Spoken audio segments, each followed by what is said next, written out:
Hello and welcome to day 15 of my first playthrough. Um, God, I love this room. This is like my favorite room in the game. I want to like frame this on my wall, just like this vista. I'm really curious if like the artist of this game, or artists, I'm not sure, there's more than one. Um, I'd be really curious to see like artwork they've done outside this game, if they have done that, because they have such a distinctive style. So yeah, so last stream I defeated the failed guardian, or no, sorry, the failed champion after many attempts, so that was gratifying. And then I did some shopping. I did upgraded to the coiled nail, which is like the level 4. And then finally made my way to the Queen's Gardens, which is absolutely gorgeous area. Definitely one of my favorite areas, just on an art level, just aesthetically. And I left off fighting the Mantis, the Traitor Lord, I think they're called. Like the leader of the Mantis, members of the Mantis tribe that I guess defected and are infected. Unlike the other Mantis tribe in the fungal wastes. Music's really nice too. So yeah, I'm just gonna get right back into it. Just gonna go and do this boss.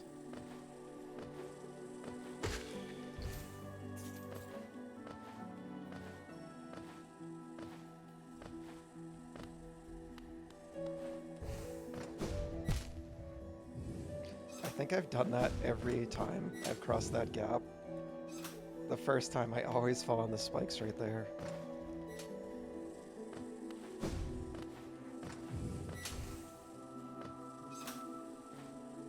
This music reminds me of something, I can't quite place it.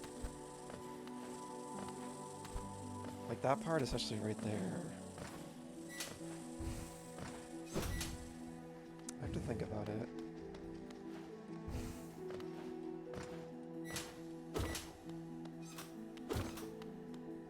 I think like another game.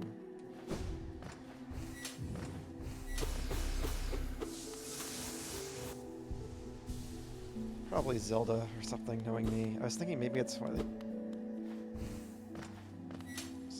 from like Shadow of the Colossus or something, maybe? I don't know. It's a really nice song though.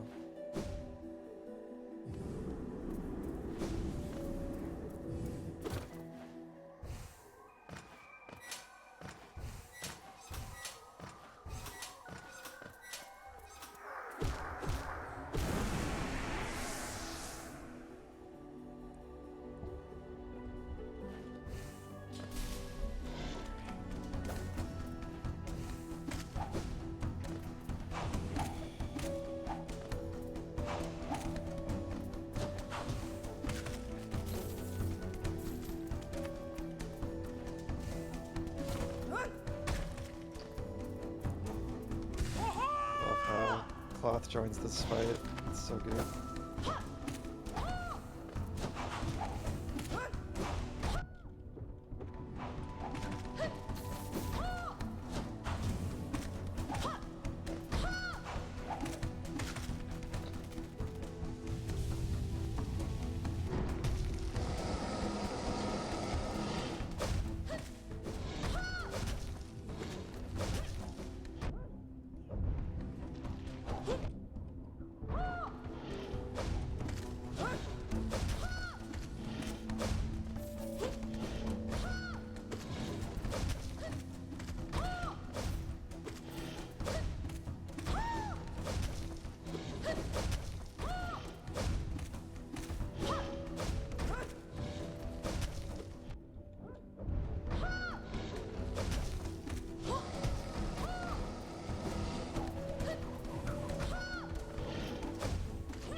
Yeah, I've been having some trouble with this one. Um,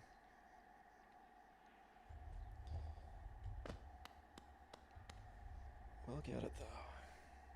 Whoops.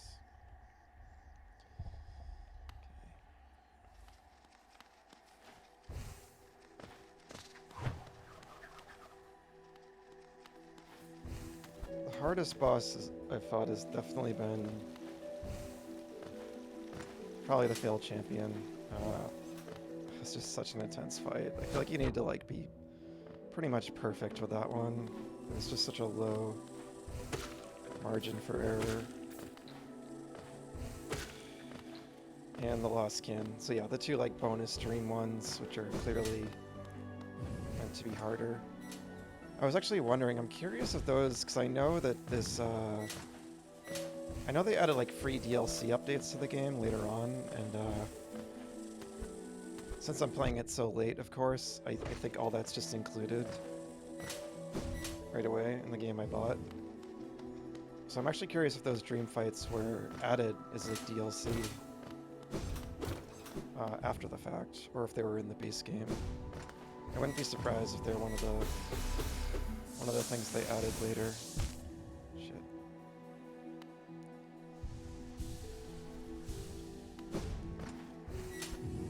Well, that's not good.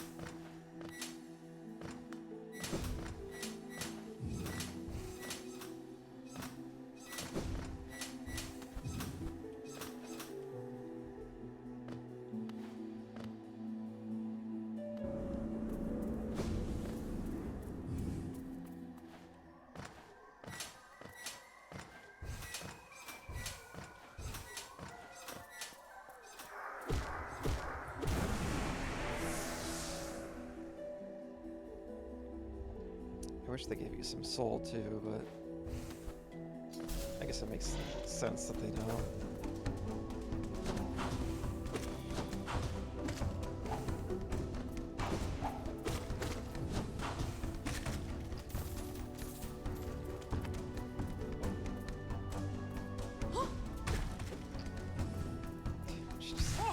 They just like decapitate them. It's so brutal.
No! No! Oh. Oh my god, no! No! Oh. Fuck.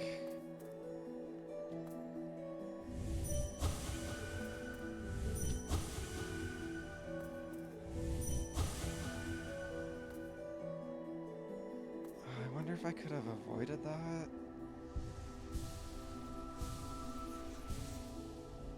I'm guessing not. I'm guessing it always happens.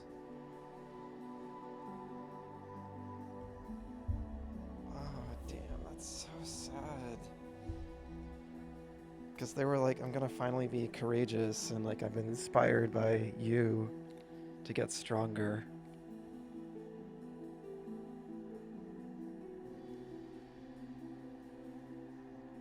And then they sacrificed themselves to save me. I did not see that coming. I did not see like a tragic one of these NPCs like doing like a tragic sacrifice. Is there any way I can like dream them? Damn. Sorry, cloth. Go that way.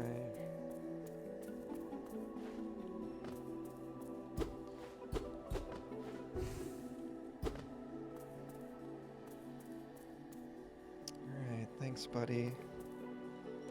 God, it's just brutal. You just can't even like interact with them or anything. That's what this game is like. Whimsical darkness. And now we're here. This is what I was trying to make it to. I caught like a glimpse of this yesterday on the other side of it. I was like, I have to make it there, so I just kind of like tried to like spatially reason how to get up here.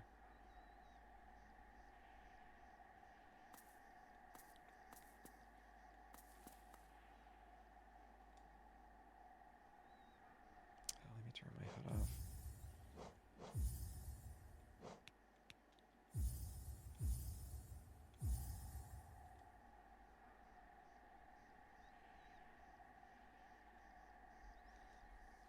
It's like a big I don't know, something like growing out of it. I'm curious what this creature is here too. It almost looks like, you know what it looks like? It looks like Chaos from Sonic Adventure. Hey, Meadow Mocha fan, what's up? Thanks for stopping by. Hope you're having a good day today. Yeah, I was just saying, this bug here reminds me of Chaos from Sonic Adventure, kinda. Protect. I wonder if that's like one of the mantises. It's hard to tell. Alright, I'm so curious what this is. Cool. Careful about spoilers. This is a first playthrough, so I don't know what's coming. Yeah, we'll see.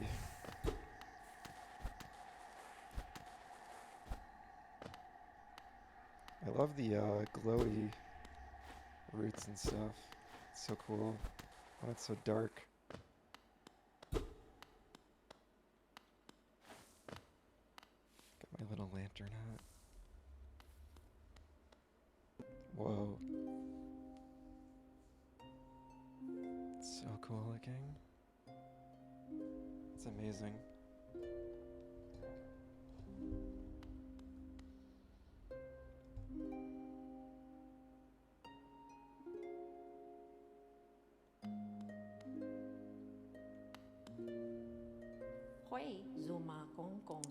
Oh, one arrives.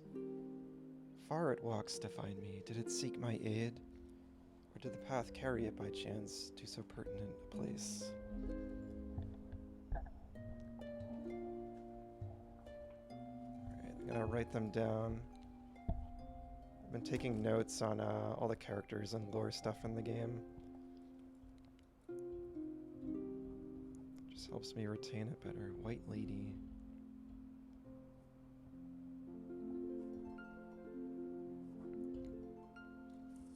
I wonder if this is like...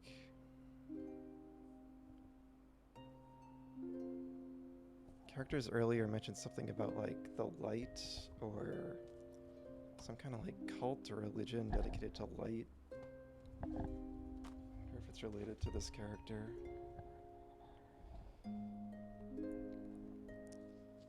Okay. It is true. True that you were awaited. No. Perhaps that is inaccurate. True one like you was awaited. Oh, true one like you was awaited. Yeah. So I think this is like... I think I'm one of many, like, vessels or whatever, or something like that. I have a gift. Held long for one of your kind. Half of a whole. When united, great power is granted, and on the path ahead, great power it will need.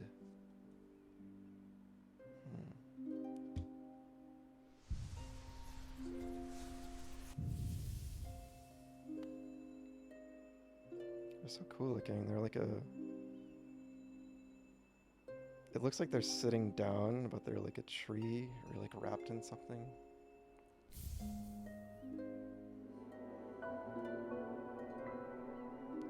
Taking the white fragment. Okay.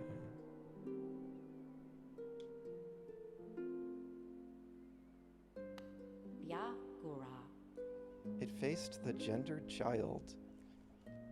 Is that, I'm guessing that's Hornet. She's a fierce foe, strong in mind and body, striking reflection of her mother, though the two were permitted little time together. Interesting. Gendered child. Okay, I gotta write this down. Striking resemblance of her mother.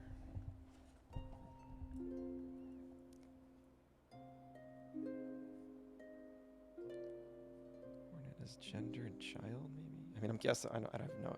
It's a guess that they're talking about Hornet. I never begrudge the worm's dalliance as bargain. In fact, I feel some affection for the creature birthed.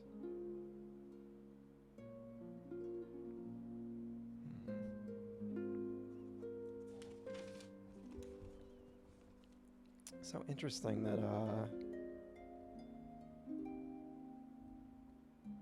well, no, because I was thinking you can do so many things out of order in this game, but because I was thinking like maybe I could see this before I even learned that there was some kind of worm and all this stuff. But no, because I had to go there because then I got the king's mark and then went down to the abyss where I got the skill that let me come to where this area is. So yeah, so this is like a sequence of things. It's clever how they do that. Like, it seems like the story is non-linear, but there's ways, they find ways to make it linear at times. Never begrudge worm's dalliance as bargain.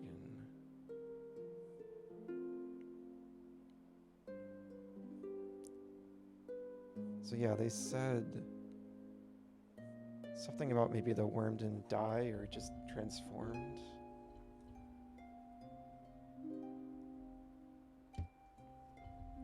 If your paths were ever to align, I imagine you might gain yourself a powerful ally. So is the worm Hornet's mother?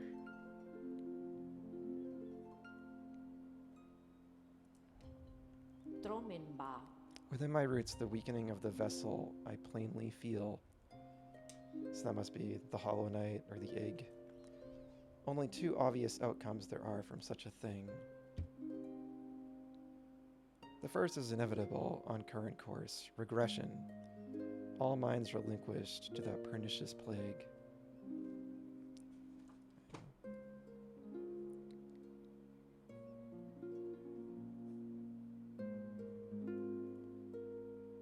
Weakens.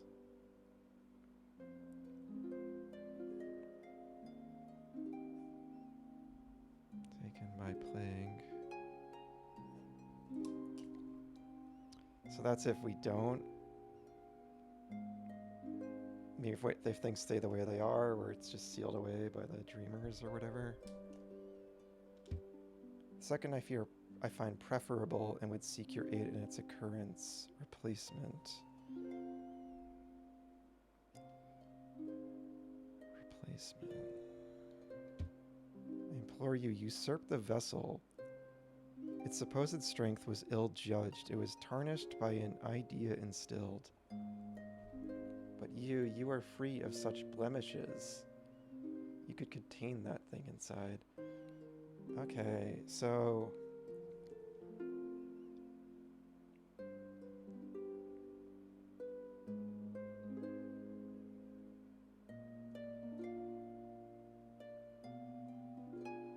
Strength was ill-judged.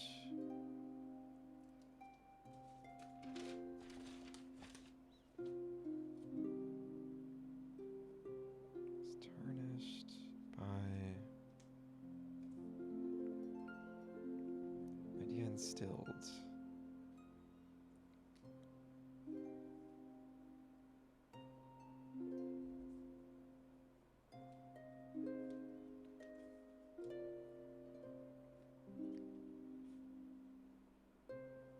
So I've been so my like theory, and I love how I'm just like piecing this all together.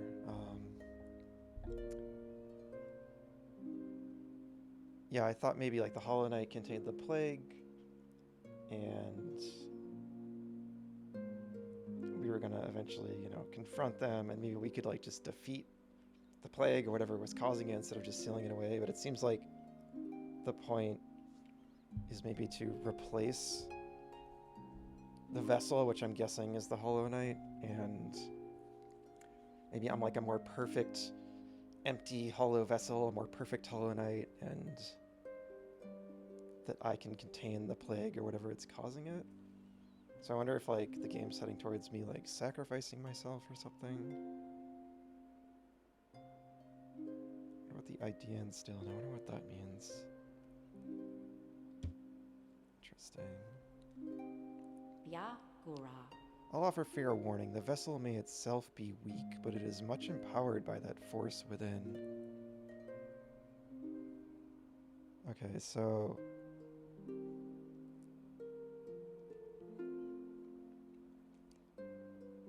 whatever's like causing the plague is like the true source of all the kingdom's downfall, it seems, and everything. So that's interesting. It's kind of like, it seems like the Hollow Knight, it might be like the Lost Kin almost, or the broken vessel that I fought earlier, where it's just like possessed by plague, except like possessed by the source of it or something. To claim its role requires strength of some magnitude. Prepare yourself well before attempting the task. So yes, this is very much like a, I think that's probably going to be like the end game. So you can probably do it like earlier, or you can like explore and do everything before you do it, which is definitely what I'm going to do. Yeah, I'm guessing once you open the egg by killing all the dreamers, like that's it. It's just weird you need to like kill those dreamer characters. It just feels bad, but it seems like, I was thinking earlier that was like a choice to do that or not, but maybe it is just what you have to do. And I was surprised, I only did one of them. I was surprised it wasn't a boss. Pioneros. Prepare well, but don't dally. Were the vessel to break prematurely, that plague would unleash with rage and power, built of ages chained. Okay.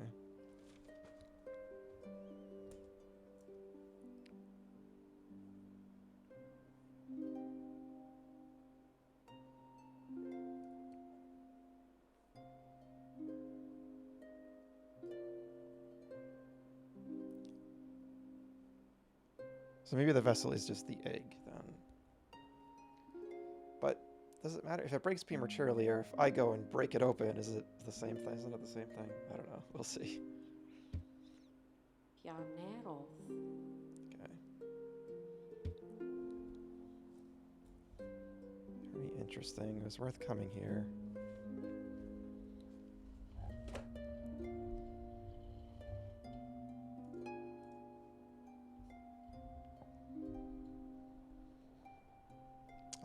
Okay. Very cool.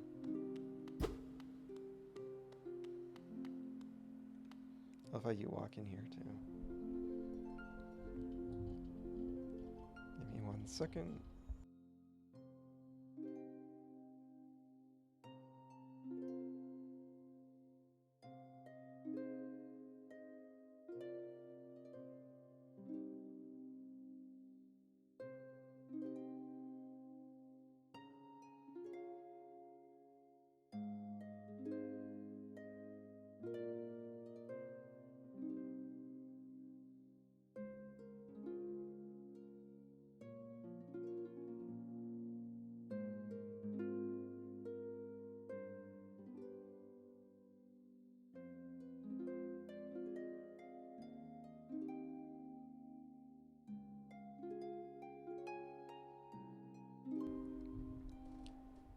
Okay.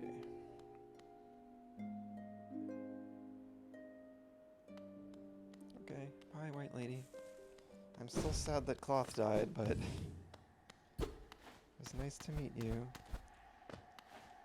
So that, okay, we did get an item there. I was gonna say that was just pure lore, which would have been cool, but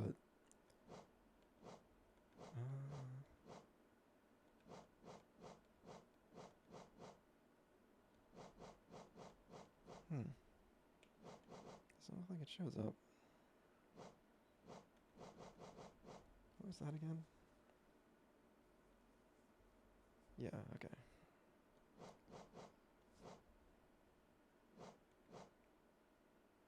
Oh, let's read them. Deposed Lord of the Mantis tribe, embraced the infection and turned against his sisters. Okay, yeah, and they were the Mantis Lords we fought earlier.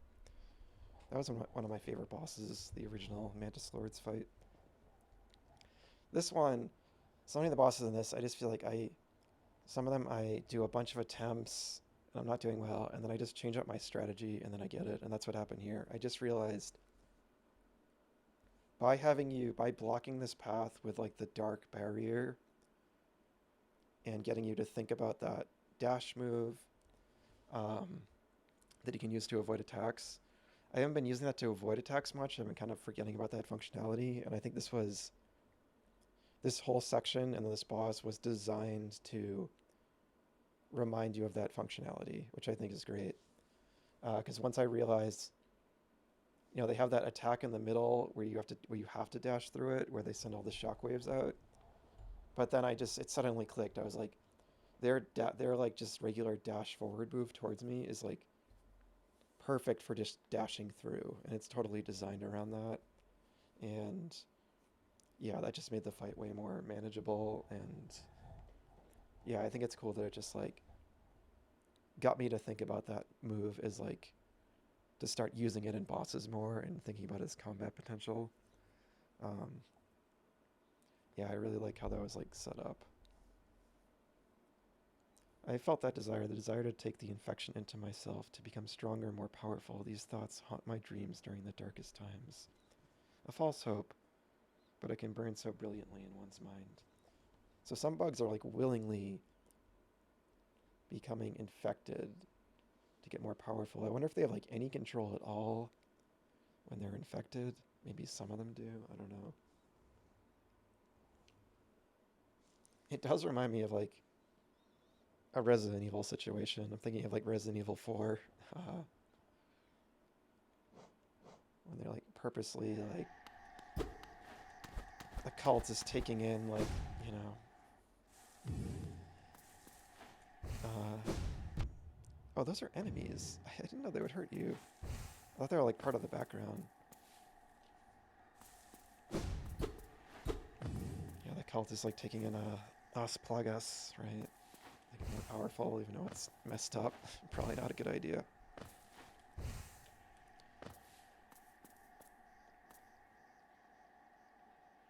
So yeah, it looks like just a bunch of mantises. So they must have been trying to protect the Gloria Las Plagas. Hey, Rick Kickham, good to see you. Welcome in. Yeah. I still, yeah, so there's a bunch of mantises.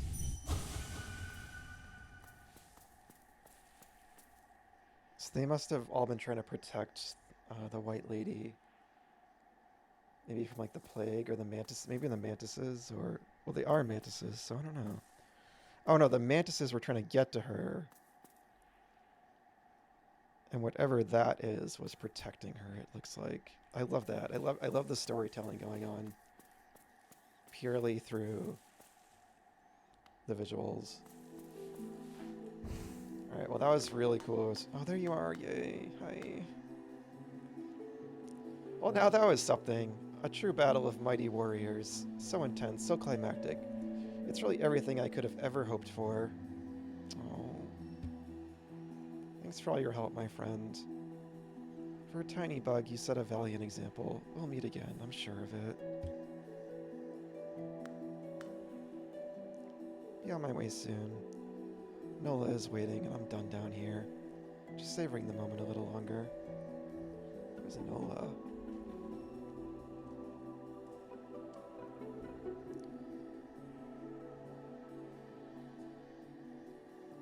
They might have mentioned... This was like one of the first NPCs I met, so they might have mentioned Nola way earlier. I'm just forgetting.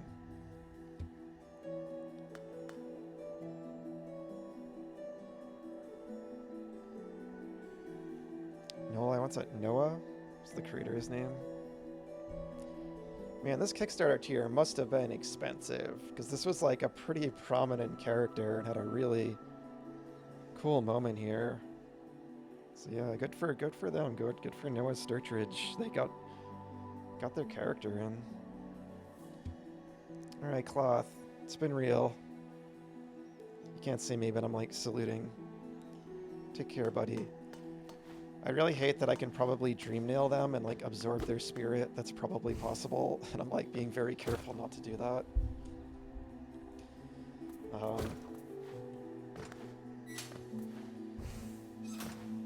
I don't know. Maybe they're fine either way. I don't know. Who knows? Alright, it just takes you back. So that was a cool section. Yeah, definitely was caught off guard by the end of that fight.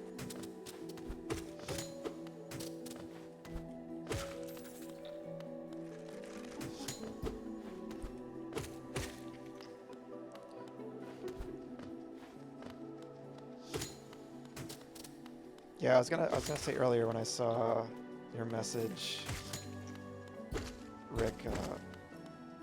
I still haven't played the RE4 remake. I heard it's really good, of course, but I was thinking about like the Spanish in the game, and I heard like the Spanish is like better in the remake. It's more like actually authentic, which is cool. Can confirm it's good. Yeah. Yeah, and RE4 was never... I enjoyed it, of course. It's a really fun game, really influential. It was never really my favorite. I was never, like, absolutely obsessed with it like a lot of others. I've always been more of a fan of the classic fixed camera angle ones. I was just talking about this, actually, at the end of the last stream. Damn. Like, the Resident Evil 1 remake is my favorite. And the original Resident Evil 1, I absolutely love too. I just finally like fully played through it myself end of last year, actually. I thought it held up super well. So I want to play more of those later this year around spooky time. Like I want to play through all of Resident Evil 2, because I've only done the Leon A scenario so far, and I want to play RE3 as well. And then eventually I'll get to the remakes.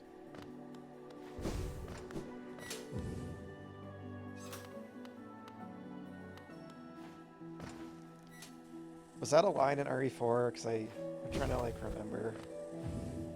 I remember like the "he's not a zombie" line from the beginning.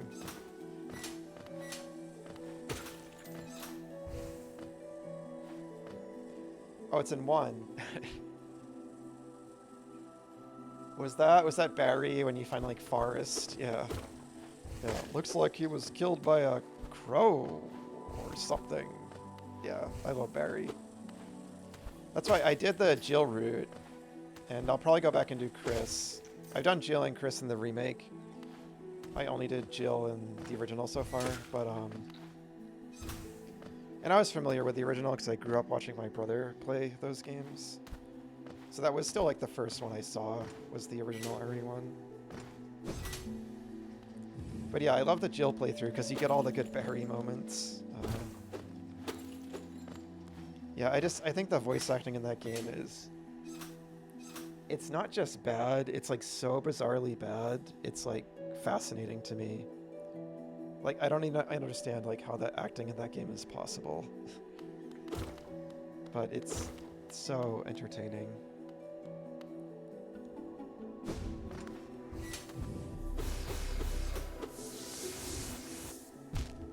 Where am I going?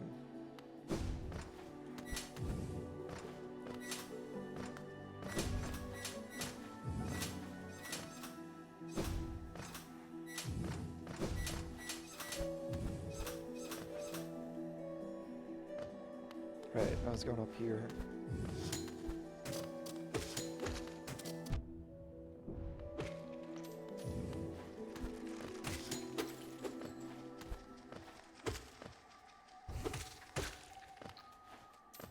lot of money too, so I better get that. Oh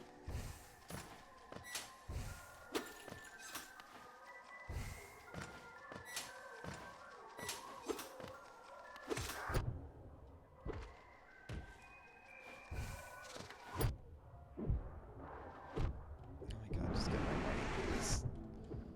Jeez.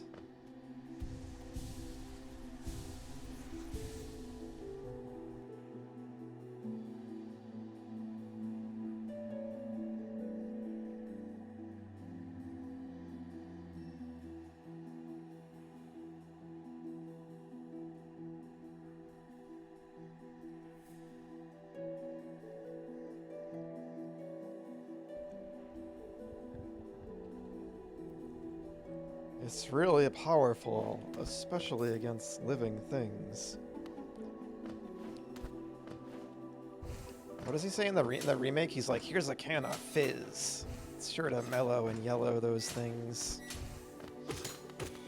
Which is kind of not much better. I'm trying to think of like his other lines. I think the worst actor in the game, though, like honestly, the ironic thing is I think Barry maybe is like one of the better actors in the game. Even though his delivery is just so funny. I think the actual worst actor is probably Jill. Which it pains me to say, because I love Jill. Jill's my favorite Resident Evil character. And I wish they'd bring her back. Well, I haven't played 9, so who knows, maybe she is in it. So don't spoil it, obviously, but I wish they'd bring her back. But yeah, that actor, like, just, you know, respect them. I love their performance because it's so funny, and I love that game, but yeah, I think it's, I don't know where they found them, but her delivery is just so funny. Like, Enrico! Is that Enrico? Oh. Cool. That's a little, maybe it was cracked. That's like that's sneaky, because there's been a lot of windows like that. Like in the cities and city and stuff, but this one breaks. None of the others did. That's cool.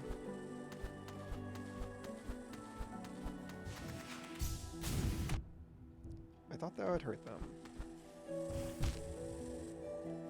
Okay, this is gonna be tricky.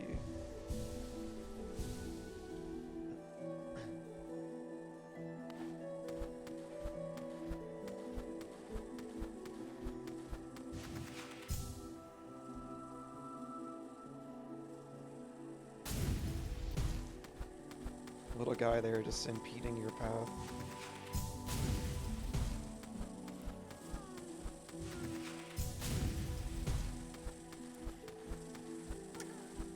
I hear a friend.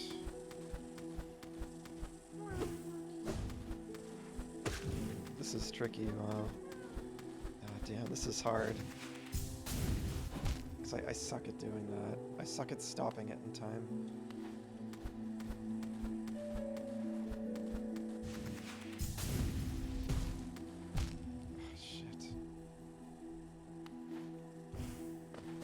Let's see if there's like a bench over here. Oh, cool. Green path.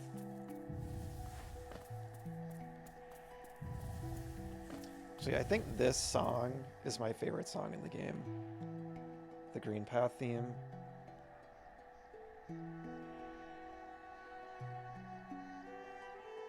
It's just that like, I think it's like a harp. It's just so nice. It's such a nice song. I've been like wanting to go back to that area because it's just so nice. And I've been like traveling through all these like dark underground, fighting all these horrible bosses and stuff. It's like, it would be nice to just go back to Green Path. Alright, I'm gonna die here, so... Shit. I guess we'll do this first.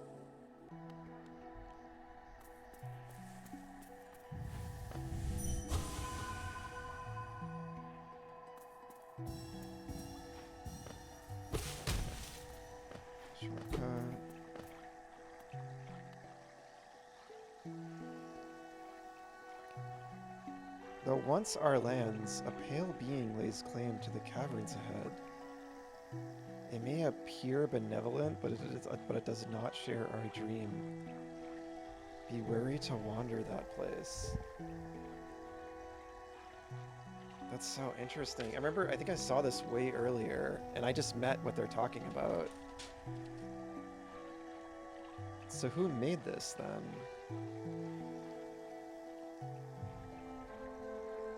I wonder, like, what tribe made this plaque. The pale being.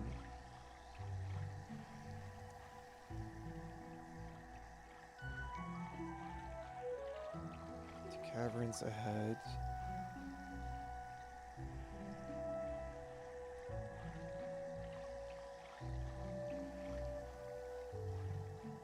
Does not share our dream. So yeah, that's so interesting, because I was like, definitely it seemed like this Dee Dee, like, benevolent figure, and I'm like, oh, I can trust her. And she's like saying, like, oh, you gotta go and open up the egg and absorb the plague or whatever, but maybe there is a choice then. And you gotta kind of like, the more you explore, the more you learn what's going on, and you get like different sides of the story, and maybe I actually do need to like make a choice in the end. That'd be really interesting, and the more information you have, the more like informed it can be. And maybe it's not like black and white, maybe you just kind of decide who's right and wrong or whatever.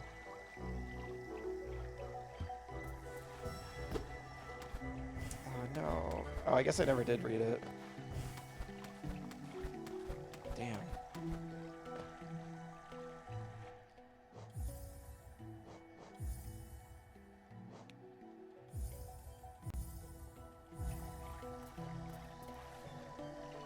That's interesting. I don't even have one mask left. Or maybe that always happens when you're low in health.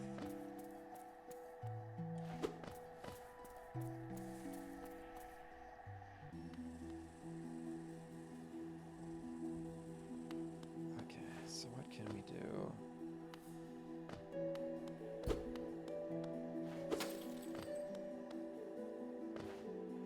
I already killed all the enemies down here.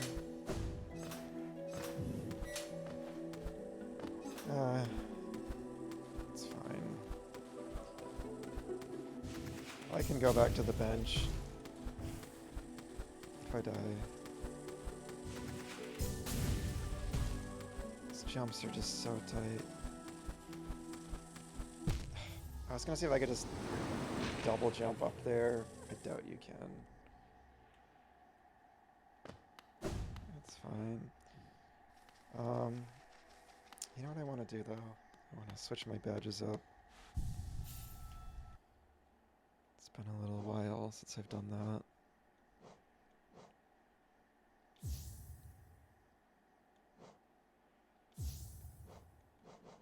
Yeah, you know, I just kind of want the... I haven't tried... When resting, the bearer will gain a coating of lifeblood that protects from a modest amount of damage.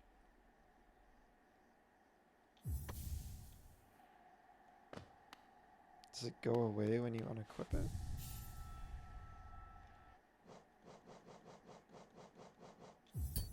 Oops. Yeah. Okay. I was gonna say that would be interesting if you could just get it and then unequip it. What else have I not tried?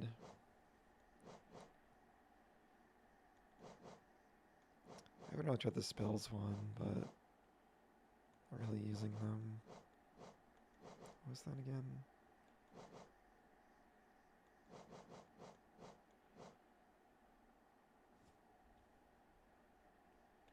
I don't think I have that spell yet.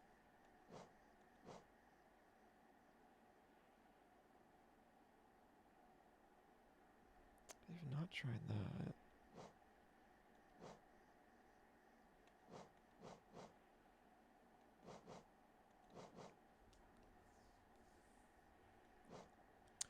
Oh, this is a charm? Holy shit. I was wondering where it was. Fragment of a white charm. It cannot be equipped. Okay. So when you get two, I bet they take up all your slots, and it's some kind of like ultimate power. Yeah, I don't like the shield one really. Here's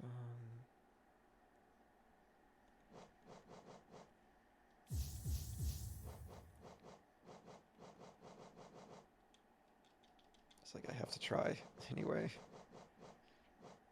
Okay, so that's the dash one.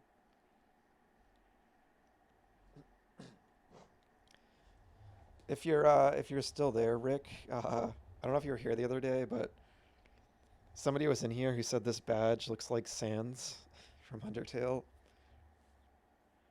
which I thought was funny because I think it absolutely does. It actually looks like his jacket with like his hands in the pockets if you look really close. Um, yeah, it's pretty funny. Um, okay, so we want Sprint Master,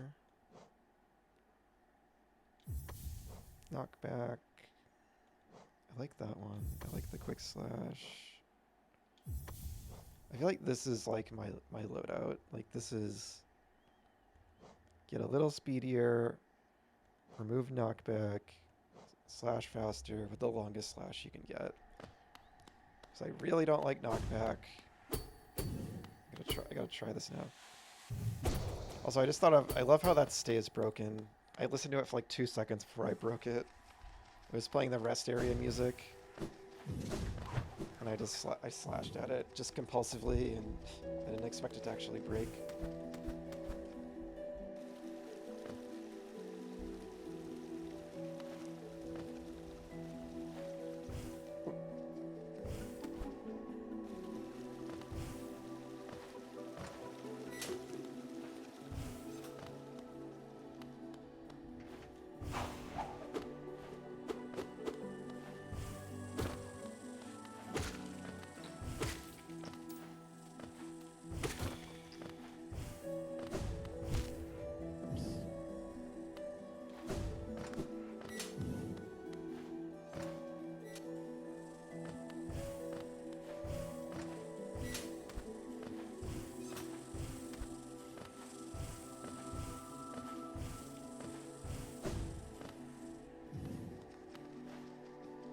Oh, I just realized. Oh, I thought that would like send that down.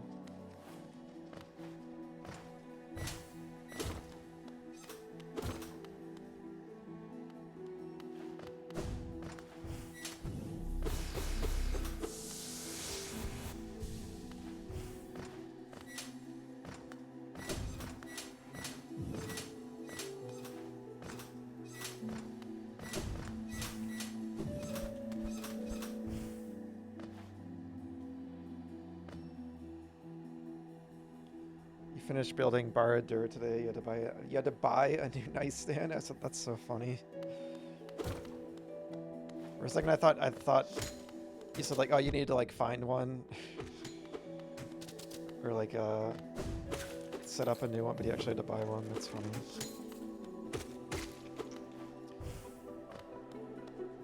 Yeah, it's the thing about Legos. You gotta find a way to store them after you're done.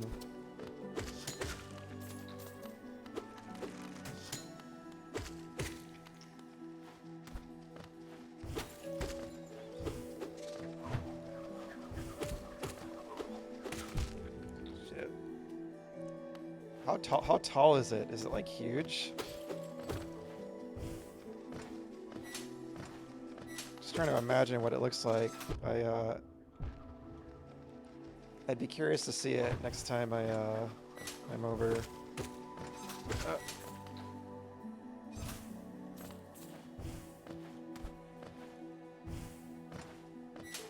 32 point. Wow. Yeah.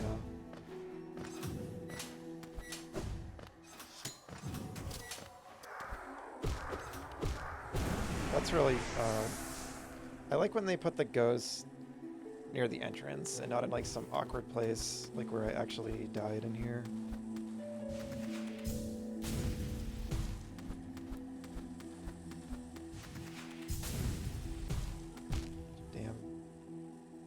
hate that one so tight. I like... You know, really... Oh, you texted me? Alright, I'll check it, I'm probably gonna take a break in like 5 minutes anyway, so I'll check it. I'll check it then.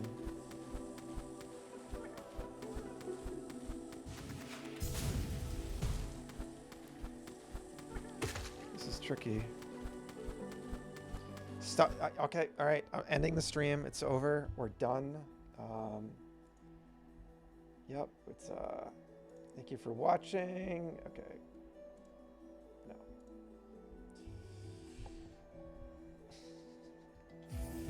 Ah, look at, see what you've done now.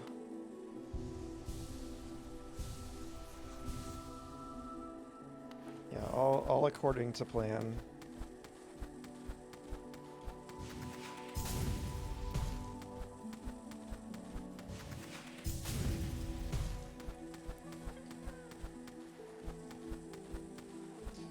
Do I... Oh, okay, I was like... I didn't think I needed soul to charge that.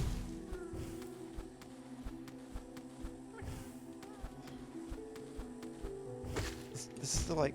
it's like rubbing your head and patting your tummy. It's like trying to like coordinate so many different actions at once here. I wish they didn't... I wish they didn't make these jumps so tight. So tight. Like, it feels like... You gotta, like, immediately start mashing it.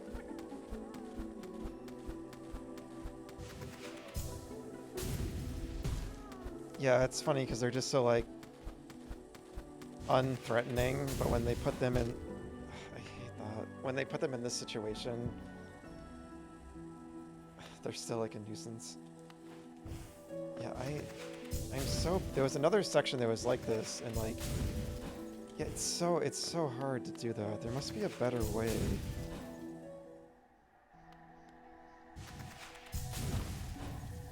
If I just like mash it, maybe? Yeah, maybe that works.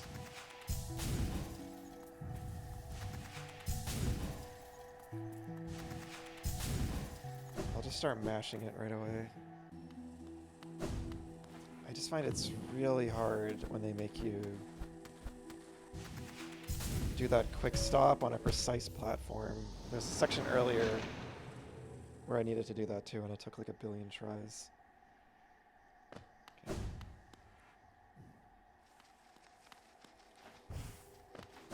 Yeah, like I get this as an optional challenge just for a grub, but I still feel like it's just like it's a little too tight. When you dash over, you're like a quarter of an inch above the spikes, and you need to like immediately start mashing A. It feels a little janky. Like I feel like they just could have just widened it a tiny bit, and like it still would have been a challenge. It just wouldn't have been like you have to do it like perfectly. But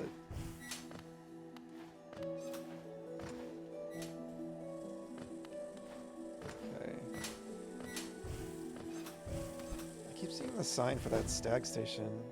I haven't found it. We went there, I think.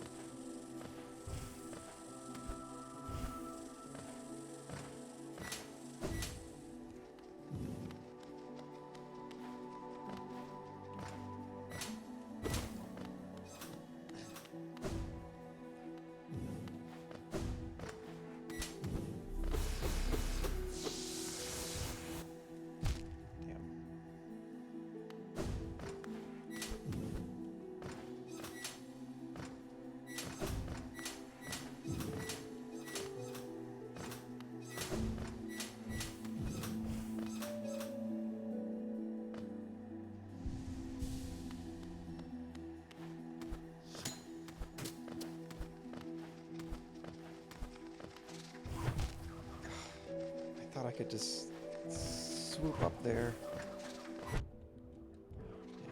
and really get punished sometimes for trying to avoid the enemies.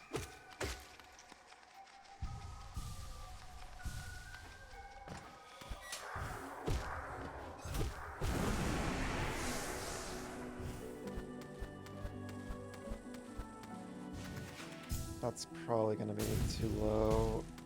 Okay, got it.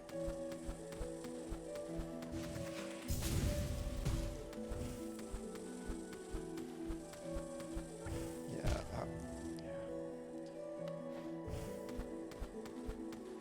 yeah. I don't think I'd be able to do that.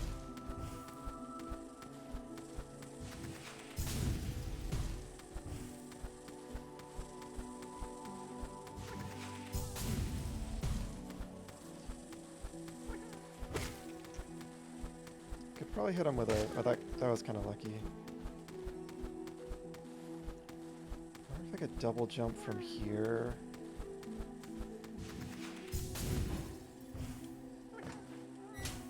Okay, got it. Yeah, you just gotta like really mash A. If you try to time it, it just like doesn't. It's like really hard to do or it doesn't work. Alright, that looks like... I really want to save all the grubs because I love them. Okay. Oh, they make you... I was like, well, I'll just spawn. Now they make you go back.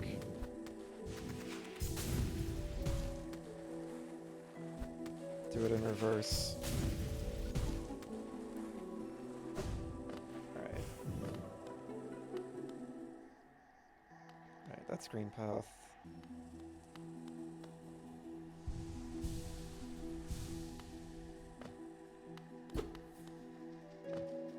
Alright, now we're just exploring again. I don't know where I'm gonna go next. That was me looking away for 2 seconds.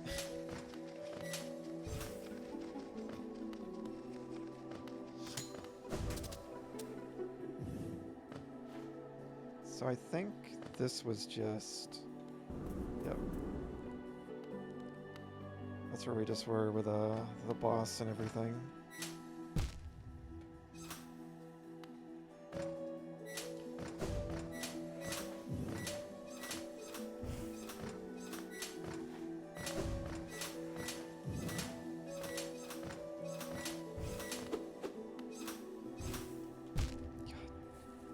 I was thinking about this, recently.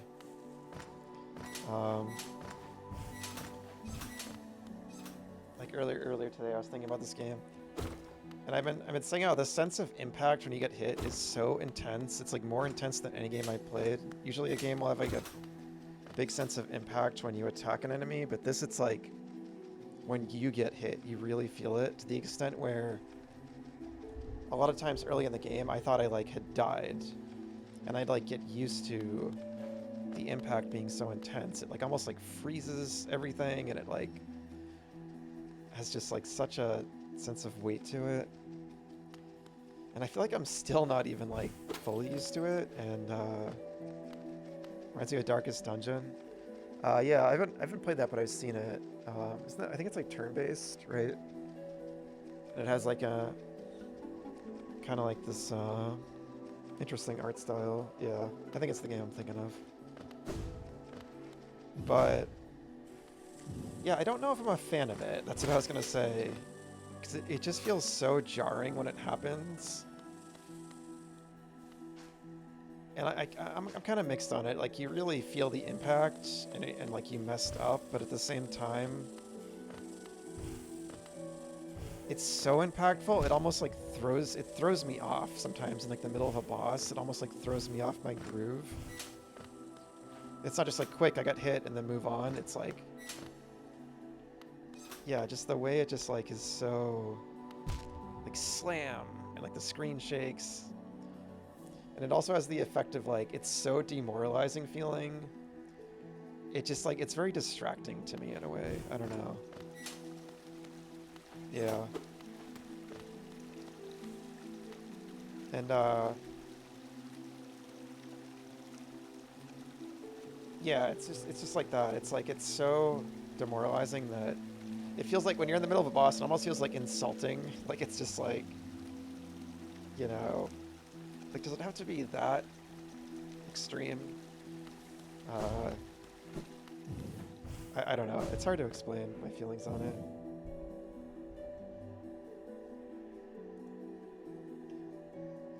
The best thing I can compare it to, and this is a funny comparison, and it's not really appropriate, maybe, but it just makes the only thing I'm thinking of in comparison is when you die in Mario Sunshine, and I love, for the record, I love Mario Sunshine. It's one of my favorite games. Period. One of my favorite Mario games. I think it's underappreciated to say the least. I get the criticisms people have with it, and I have my own criticisms too. But what it does well, I think no other Mario game does for me, which is like the atmosphere and the connected worlds and everything. But but when you die in that game, it's like a group of clowns making fun of you. Like it's like I get why people hate the game, if for nothing else, because of like it's just like this really like insulting, like almost like what's the word, like I don't know. It's just like this. It's like this succession of like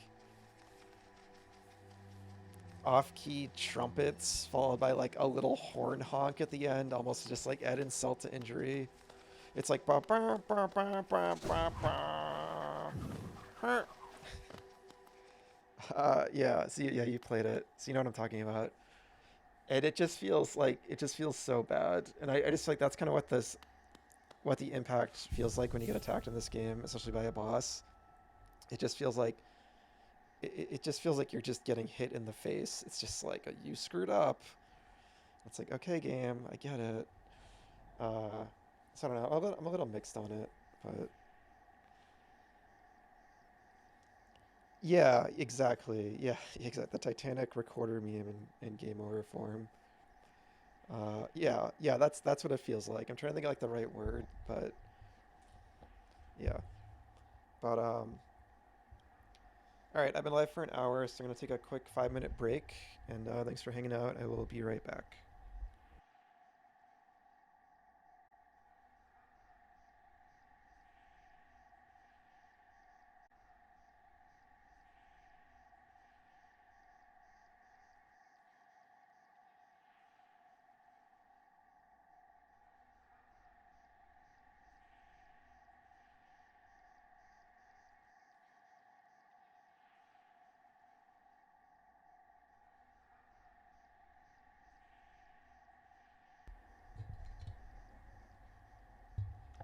Okay, I'm back.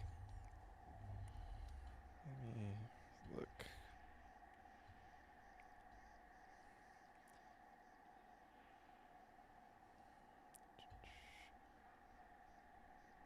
Yeah, sorry. That was a longer break than oops, hit my mic. Usual. I gotta sorry. I just like slammed my mic around.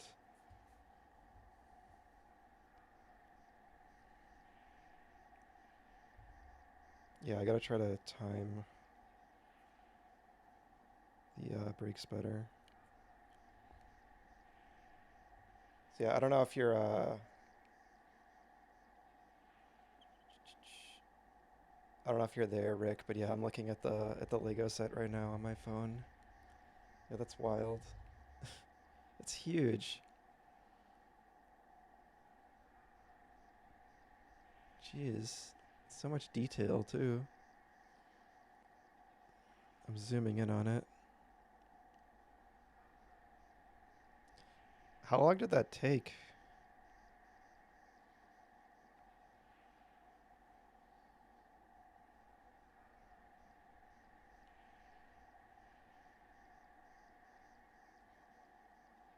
Yeah, that's wild.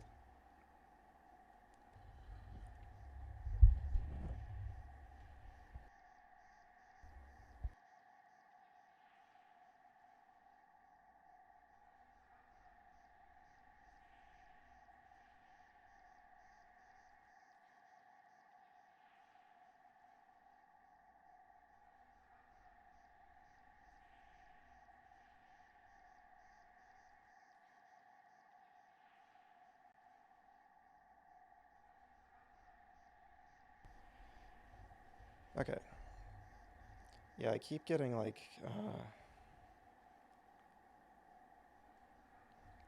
yeah, I always mean to take like a 5 to 10 minute break, and a couple times I got hung up. There was one time earlier, this was like maybe the second or third week of streaming, and like it was raining out, so like I got off. I was like, oh, I'll be back in 5 minutes. Then like there was rain pouring in my window, so I had to like mop it up. I was gone for a while. Yeah, I don't know. It's hard to. Like I like to get a drink of water, and then like sometimes I go outside, and yeah, I need to like stretch and stuff, and then I need to like come back and like get my mic in a position, and all that. It just takes longer. It's like I don't know. Some streamers when they get experience, they're just like so good at like taking like just like a snappy break. But anyway, whatever. Um, let's see. Like 10 hours over multiple 20 hours over multiple days. Wow. So that's like almost like a whole day. Yeah, that's cool. And you forgot one piece. No, I'm just kidding.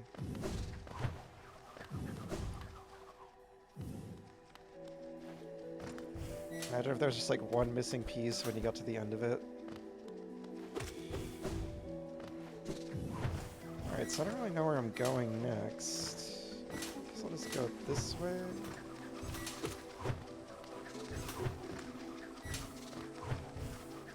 You know, it kept pointing me towards the stag station. Let me see if I can find that, actually.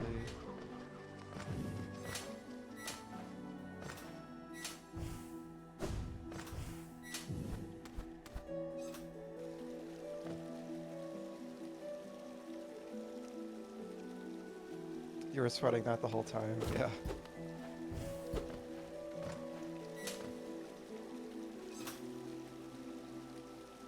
It's broken up into 40 bags of pieces. Yeah.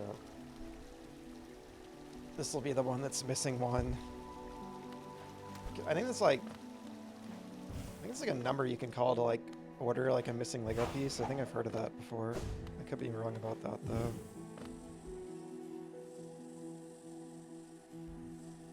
They have some kind of service for that. Oops.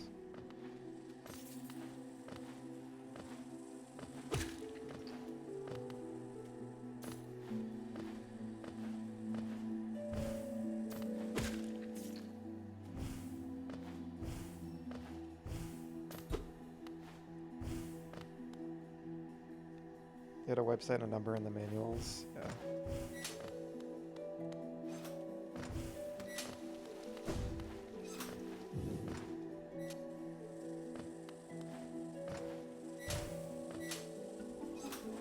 Yeah, it's saying there's a stag station. Wait, is it... I was like, is it hidden in the wall? What's going on here? Usually there's a sign next to one like that. Weird.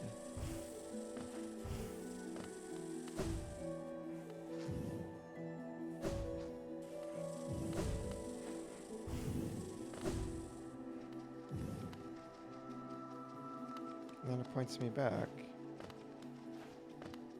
I still have no idea what this is all about.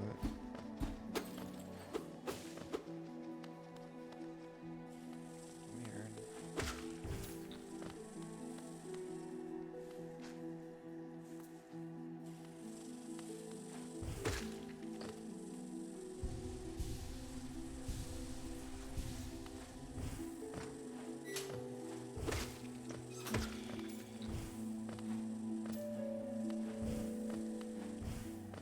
Alright, where the heck am I going? I think there was still more places to go to the right. In here, maybe? Yeah. Because I kind of got I was like exploring this side of the area, and then I like backtracked because I wanted to get to where the white lady was, because it kind of like gives you a hint that it's on the other side of a wall. So it's like if I just go back to the right and up and around, I should be able to get there. And I did. And that was really cool. It was a really cool piece of like game design. Because that was like something important, and they really wanted you to find that. Navigate to that. Can we dream nail this thing? So many cool, just like little like unique like set pieces that you come across like that, like in the background and stuff.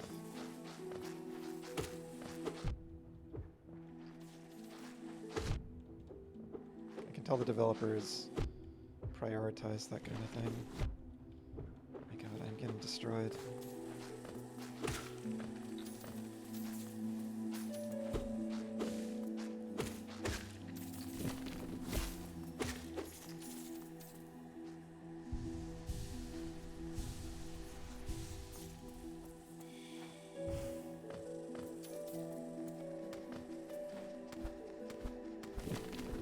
This is where it was. Okay, so that's where I saw the white lady. So I didn't go this way. I hate these things. Is there any way to tell like where they are?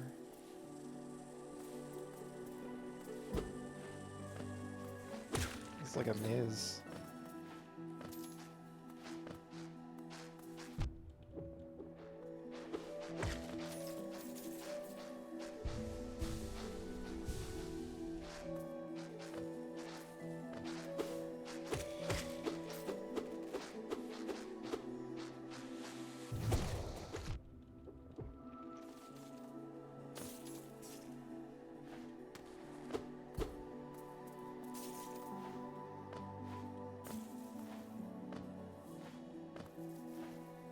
Okay, cool.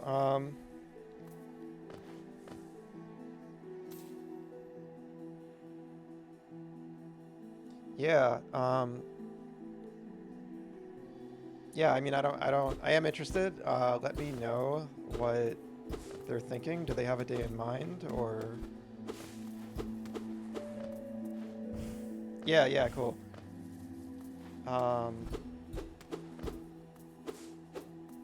Yeah, yeah, just let me know if there's like a specific day in mind. And also like how frequent it would be as well.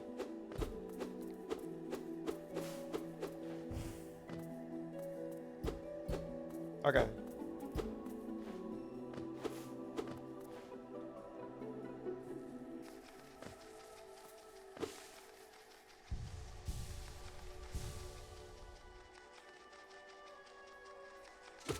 I love when the music changes like that.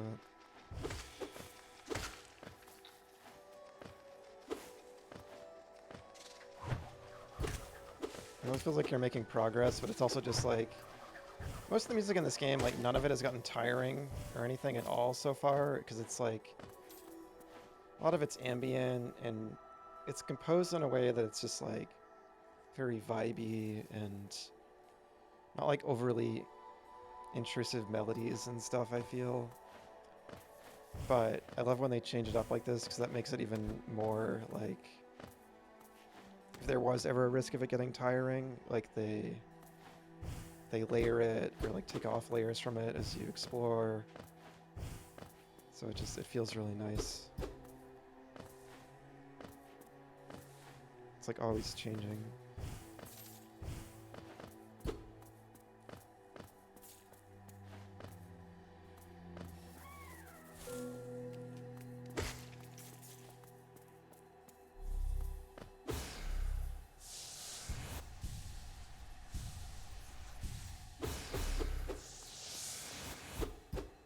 Yeah, it like fades out. They like take out instruments, it quiets down, and it usually means you're getting to a point where it's gonna fade out completely for some special little moment. I love how the game does that. Not sure if I can think of another game that quite does it like that.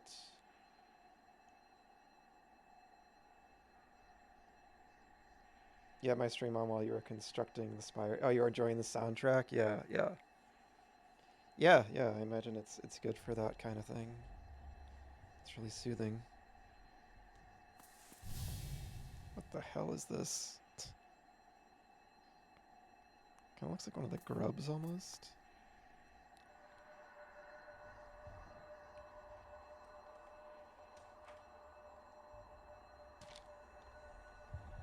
Let me write down them. And there were a lot of Kickstarter characters.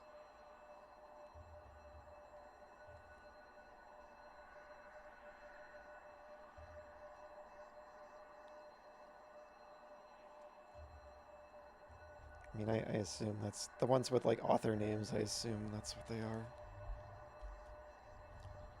Marmu by Zara Pellin. Oh, the queen! The queen is coming! I've been waiting so long, and now she's almost here. I feel like I'm about to burst. I've kept it safe, this sacred garden. I've kept it safe for all this time, and soon the queen will return and teach me to fly. Shall we wait together, stranger? Shall we play together?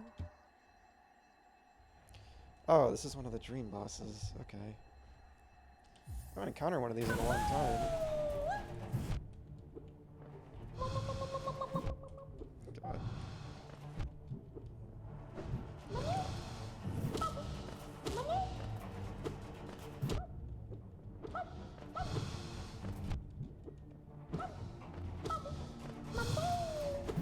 This is like deceptively hard.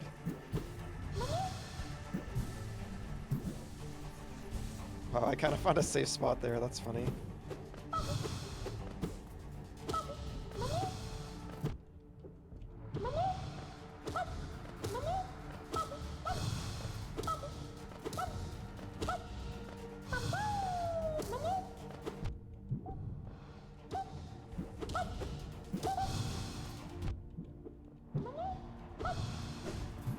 See if I can do that again. No.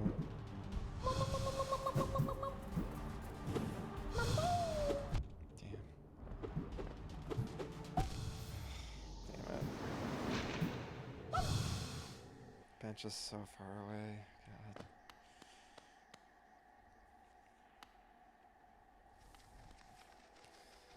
Yeah, I still have yet to meet the king or the queen. I'm really just learning about the queen now.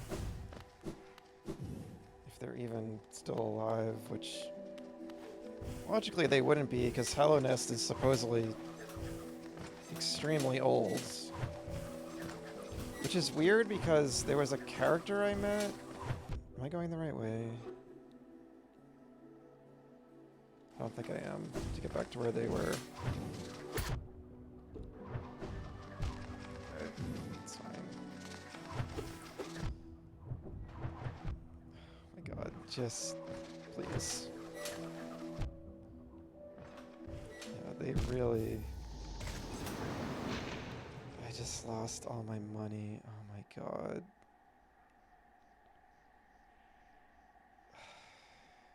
God damn it.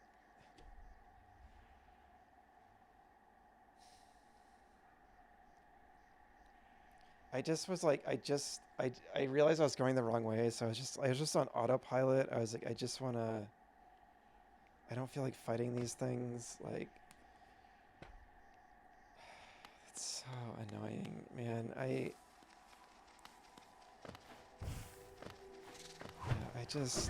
really wish they just checkpointed you right before the bosses. Oh great, let's get my $1 back. My $0, my 0 geo. Sorry, I'm like so salty about that. Like it's my fault, but it's because whenever I encounter a boss in this game, sorry, I just need to pause because like this has probably become like maybe my single biggest issue with this game. The way the game works is when you die, you get sent back to the last bench you were at, which is fine. You know, it's a penalty for dying, and the benches are basically kind of like save points. You lost enough souls in Soulsborne games to know how much it sucks. Yeah, and I'm sure I'll experience that. Yeah, soon enough when I play those. But yeah, yeah. So you, and then you can go back to where you died. I'm sure you know, Rick. You know how it works. But collect your ghosts, get your money back, and like that's the system. And you know, there's like a risk. The further you explore, there's more of like a risk. Like, should I go back to the town or the bank or whatever? Should I keep exploring? I'm usually just like not thinking about my money because I just want to keep exploring. But my issue is when I encounter a boss, I am in boss mode. I just want to immediately jump back into the fight and keep trying and trying again. And for the bonus, like extra tough dream bosses, they do that. They checkpoint you right before the boss, and they don't even like take your money away. They just let you keep retrying. And I love that. I wish they did that. They can still do the thing where you have to hit your ghost again and get your money back. That's fine, but I wish they checkpointed you, just made an exception for bosses. Like they checkpointed you right at the start of the room the boss is in. And you can choose to leave, of course, if you want to. Because I just hate the walk back. Like it's just tedious to me, and I'm just always on autopilot. And that's why that just happened. Because like my brain is just like, I'm not even thinking about fighting the enemies or anything. I'm just trying to get back to the boss. So I don't know. That's just how like I work with like this kind of thing. Like I just want to keep trying the boss again.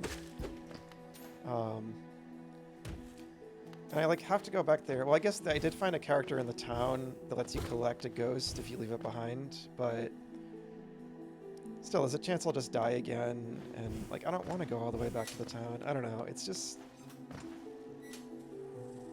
kind of an annoying system to me with the bosses. And it's a shame because like the bosses by and large have been really fun and they're really fast paced and like I love trying them again and again and like but it's just so annoying when I just have to do this long run back. And yeah, of course, you know, I lost my 3000 geo, you know, because I just wasn't paying attention. Is it my fault? Yes, but again, I feel like it's something that happened just because of the way this is set up, and it's just a way that I don't really enjoy. So, it's probably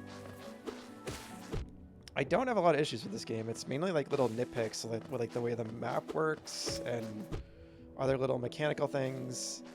Like I was kind of saying, I'm a little mixed on the hit impact sound, but I'm not even paying attention again. Like, and yeah, part of it because I was talking to, because I'm streaming. That's also part of why I died. So, but to be fair, you know, I gotta take that into account as well. But still, it's like, yeah, I don't know. I've said my piece. I just like to just jump right back into the boss. You know, just. Anyway, this is probably the most tilted I've got with this game. I've been pretty like. I'm usually pretty patient with games until either something I feel is like legitimately unfair, which I don't think anything in this game has been. I don't think, to my memory. Or just some exception like this. But yeah, I just think it's hit a point where I like. Yeah. It's just something I don't enjoy. Running back to the bosses. Anyway.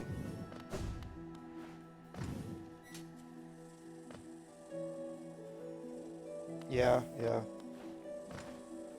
Yeah, and I know you like to play a lot of hard games too, so you kind of have to be.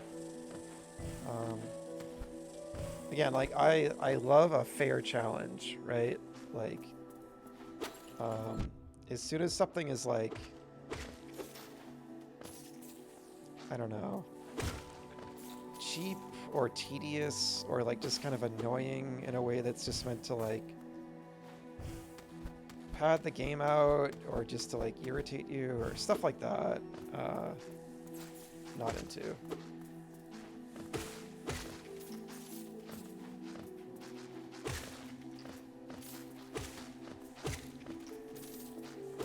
And I'm not saying this is necessarily padding, it's just, I think they just wanted to keep the system consistent. But like they did make an exception for the bonus extra hard bosses, so yeah, I think they could have done it,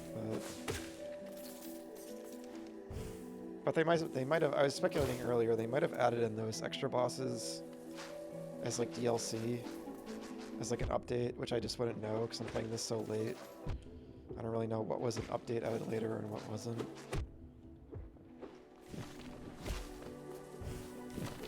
So it's possible that was even like a response to, I don't know, potentially people bringing that up about the run back to the bosses, but I don't know. It's probably just me. Who knows?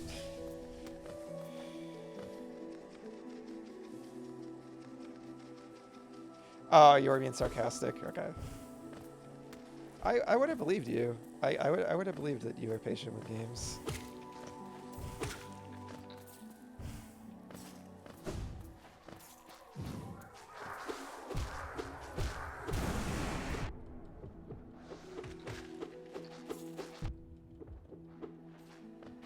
Why was my ghost down here?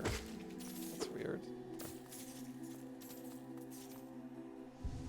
I thought I died like further up. I don't know what's going on there.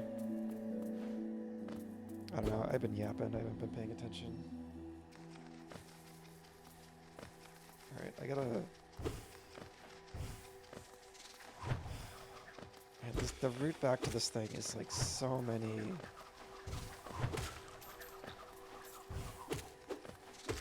like enemies that you like are tricky, right? Too, that like you kind of need to deal with. You can't really avoid them.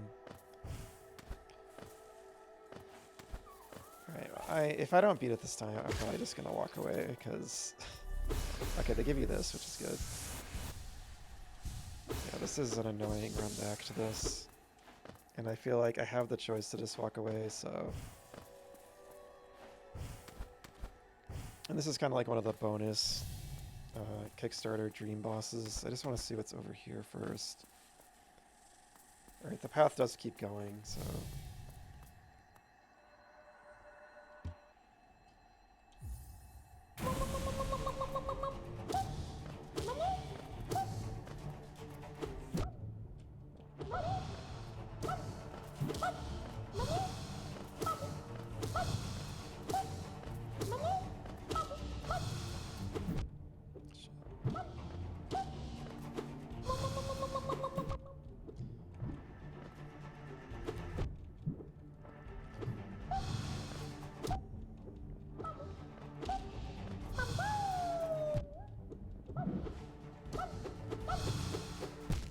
I thought I could just spam it there. Alright, well I still want to go in that direction because there is more beyond that. It's so annoying losing all your money in this too, because like I don't want to get to a point in the game where I need to like grind money to buy like the remaining I already bought a lot. I have some in the bank, but yeah, I don't want to have to like grind money to buy the remaining items I need. I probably just like wouldn't do that, and that would be a bummer because I want to try to get like every item and stuff.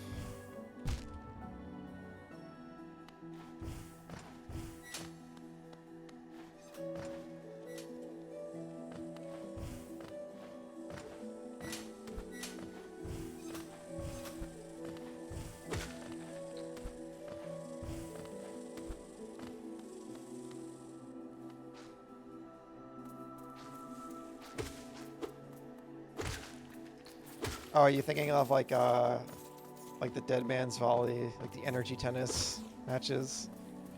I had to think for a second what you're referring to.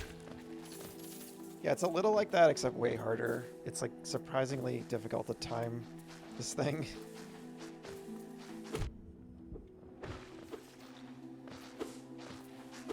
Yeah, that is a Zelda staple. It started in A Link to the Past. the Aghanim fights. And it's impressive they managed to like translate it into 3D so well. I'm trying to think if that was ever in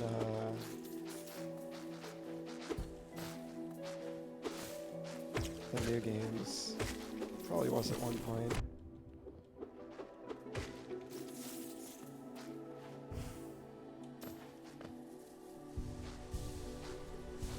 By new games, I mean like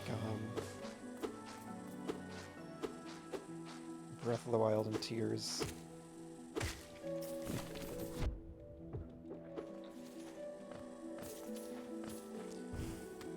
And not to discount Echoes of Wisdom, of course, because I do feel like it is often ignored, which is a source of annoyance for me. Because I do like that game quite a bit, and I feel like it gets ignored just because people consider it a spin-off, you know, mainly just because it stars Zelda, which is annoying and shitty because it's absolutely a main series game, like in every way. Like the most unorthodox thing is like the way, you know, the main mechanics work with summoning the echoes instead of like just having like a weapon to attack all the time, which, you know, is a hit and miss system, to be fair. It is kind of one of my mixed feelings aspects of the game, but still. I mean, Zelda games change up their mechanics all the time. They're always doing new things, and I think they should be allowed to do that. And like in every other way, it's a pure, you know, like, except like in a lot of the modern Zelda games, except the dungeons. The dungeons were disappointing, but in every other way, the exploration and the overworld and stuff is super fun. And, yeah, I really loved exploring the world in that game, even though it was Hyrule again, and I really want them to get away from Hyrule. It's been so long since we just went to some weird other land. I desperately want them to go to a completely new world for once, but it was still a really cute, like, charming version of Hyrule. Like, maybe one of my favorite versions in the 2D games of Hyrule.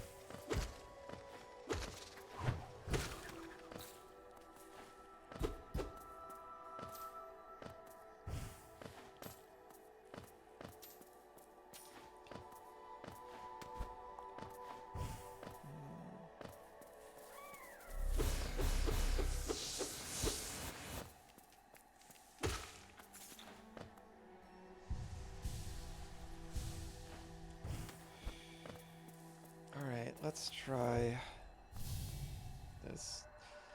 I said I wasn't going to try it again, but...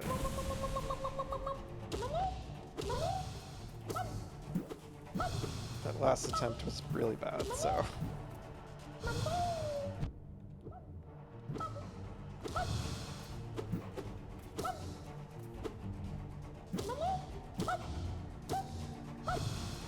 I just noticed they say their name, they go, Marmoo! I think, anyway. Yeah.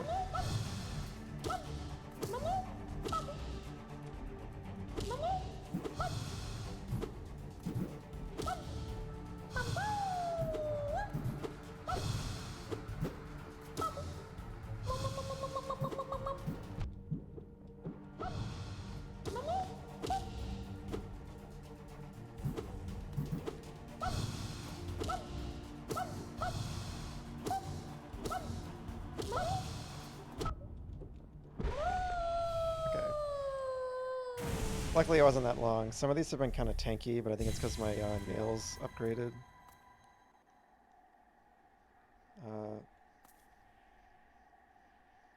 You were so sure Tears of the Kingdom was going to have co-op. Really? Really? I'm curious why you thought that would be the case. And thank you for the GG. Oh, stranger, you're strong. Much stronger than me.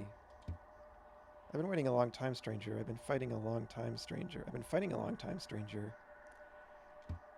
I'm very, very tired. The queen will be here soon, and I just need to sleep a little. Wake me when the queen arrives, stranger. Perhaps the queen will teach us both to fly, stranger. That would be fun, wouldn't it?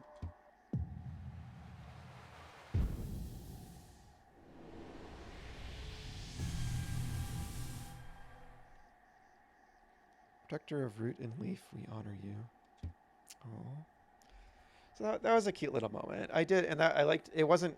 I was like, really, if that boss just went on and on forever, I think it would have been a little tedious. But I think it's because I have the stronger nail. But it was a simple little fight, and it was a charming little concept, and kind of a sweet little narrative moment too. So I did like that. Oh yeah, yeah. Okay, I get it. Yeah, no, I totally get that. Yeah, and a lot of people, myself included, were hoping Zelda would be playable, or there's a one of the early trailers that shows Link with like the long hair diving down, and you don't really see his face. So there was some speculation like, oh, is it actually Zelda? And they're just not like revealing her yet, and that gave me like false hope. But yeah, no, I don't. Uh, I will rant about that game if I get to the point where I stream it someday. I mean, yeah, I do at some point want to. Um, I don't know when, but like right now, I am planning to stream Zelda at some point, and like I would kind of the lofty idea is that I would do like a deep dive of like every game in the series and just talk about them because I can talk about Zelda forever. It is like my huge, just like um,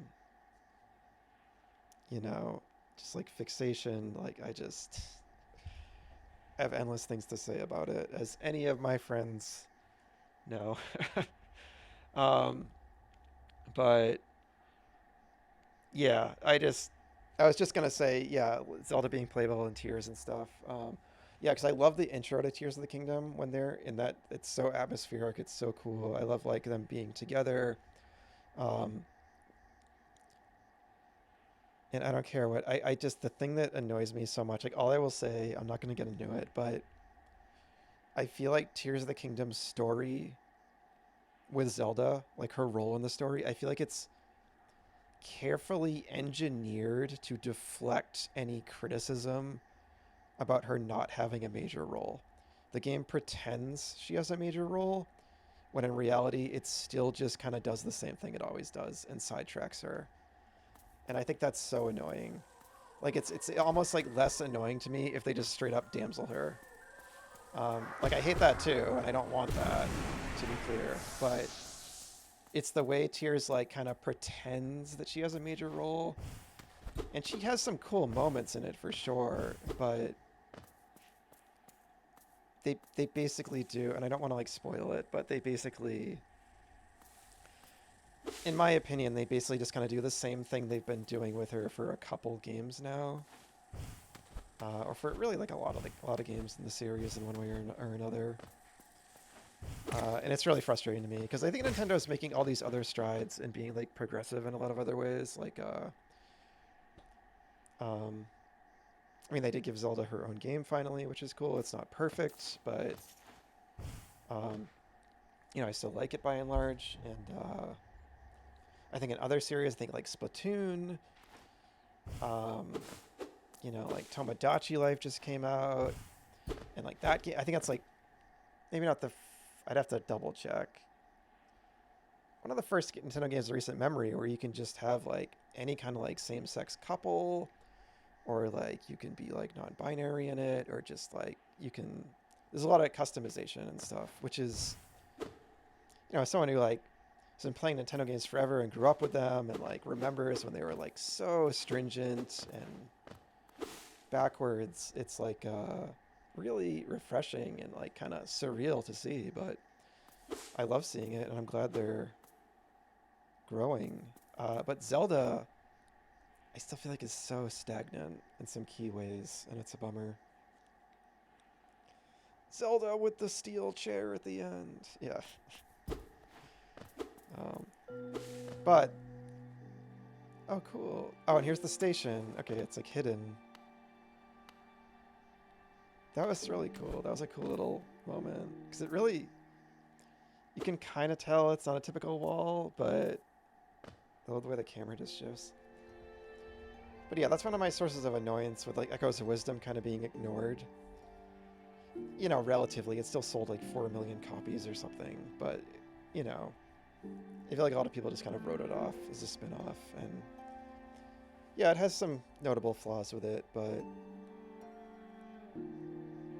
I just don't want it to be like a one-off. I don't want it to be like a one and done. Okay, we did the playable Zelda game, and now that's never happening again. That would suck.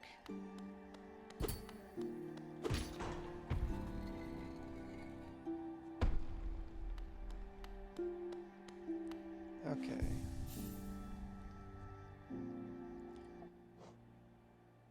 I'm being so boring with the badges, but we'll keep these for now. So where am I? So if I still had all that money, I could have gone back and spent it. Oh, okay. So that's where the stag. Okay, and that's why the sign is there. That's so sneaky. That's kind of interesting. It's like they've kind of done some funny things with the benches at stag stations where they like to troll you with them. There was one time right before a big moment, I went into a station because I thought there'd be a bench, and the bench was broken. There's another time where like a stag station was flooded and you couldn't use it, but there was another one nearby. So yeah, they kind of like trip you up with this one. That's interesting. Let's just unlock it at least.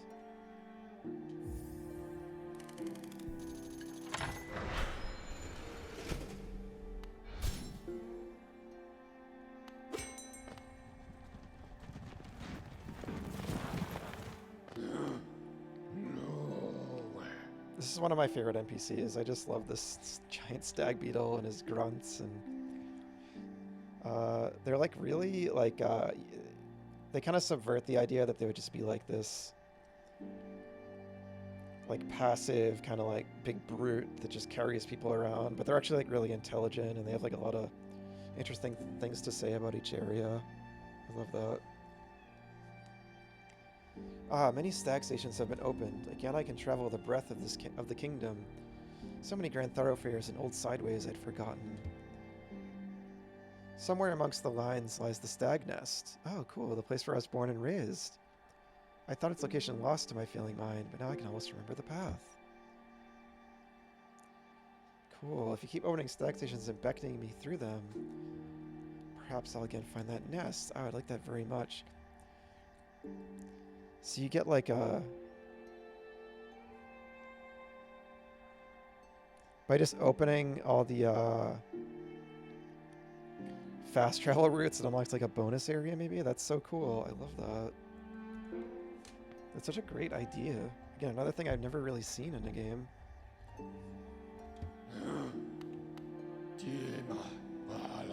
Before you rang the bell, I'd almost forgotten the station existed. It was not often used by the common bugs, being a well-guarded retreat for our late queen. Okay, queen is dead.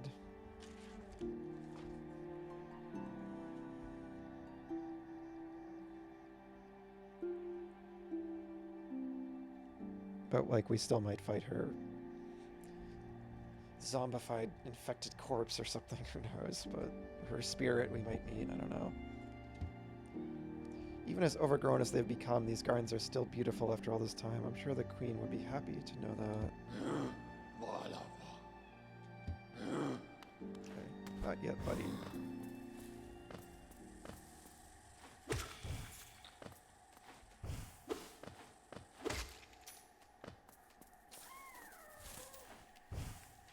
Okay, that's where it came from.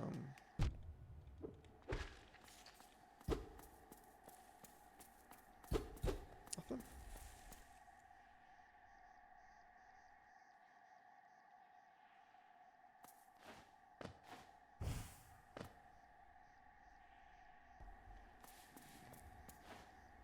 Alright, I feel like I kind of feel like that Mantis boss and finding the White Lady were like the main things in that area. So... I think I've seen a lot of it, so I might actually go somewhere else. Oh. I do that every time.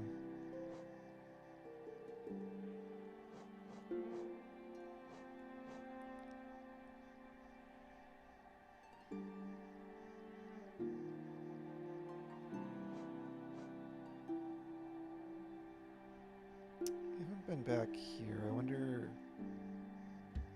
how much like dream essence do I have? I think I can warp there. I just don't know if I can warp back here easily.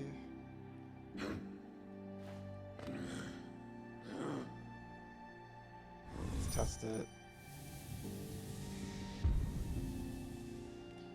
Oh, wait. No, so I just...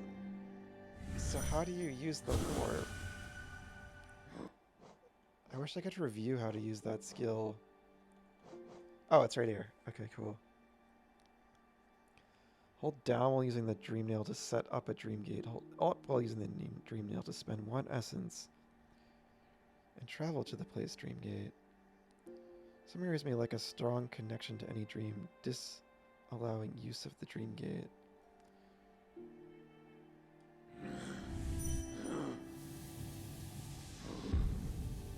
So I guess I can't use it here. Interesting.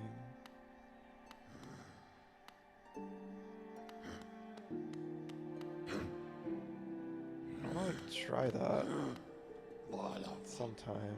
I wonder if it's... I wonder... Is it just because I'm in the stag station? No, you just can't use it in this area.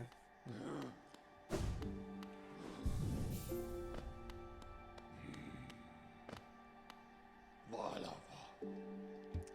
did it again. Alright, we're gonna go back to... Oh yeah. I had to think what that was for a second.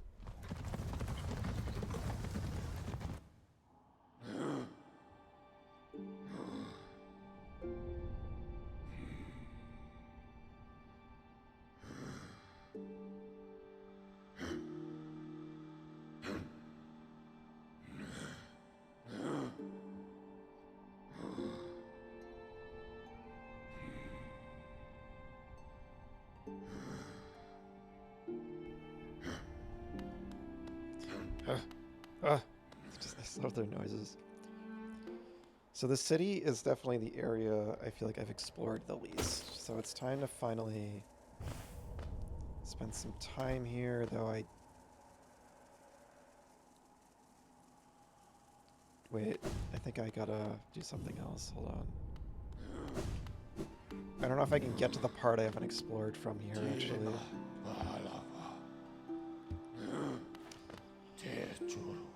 I always talk to them. It's almost maybe a little unintuitive that, like, you don't travel by not just talking to them, but whatever. They did it because they want to give them extra dialogue, which I do appreciate. So... I think I have to go through here, if I remember right.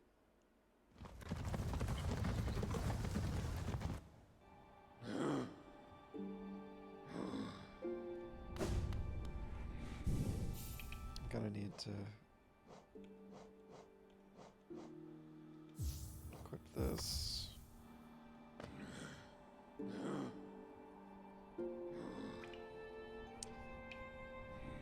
Something else I'm mixed on is just the fact you need to sit at a bench to equip the charms at all. I've been thinking a lot about... guessing it's like a balance thing. They just didn't want you like switching a bunch off on the fly in bosses. They want you to like try... Maybe they want you to try different loadouts. And they didn't want to make it too convenient. I get that. Yeah, sometimes I do get tripped up. Especially with this one, you need to equip one to turn on a map icon. It definitely trips me up to have to go back to a bench to do it, but... Again, like, all the design decisions in this game, I at least appreciate that none of it feels, or at least very little feels homogenized. It's just a lot of different ideas that I haven't seen a lot of games do, if any. Um,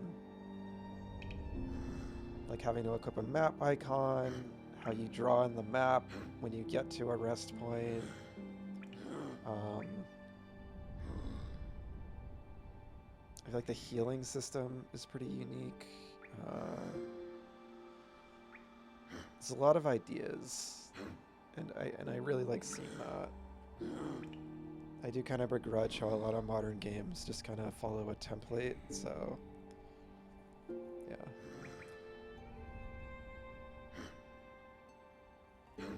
Let's see.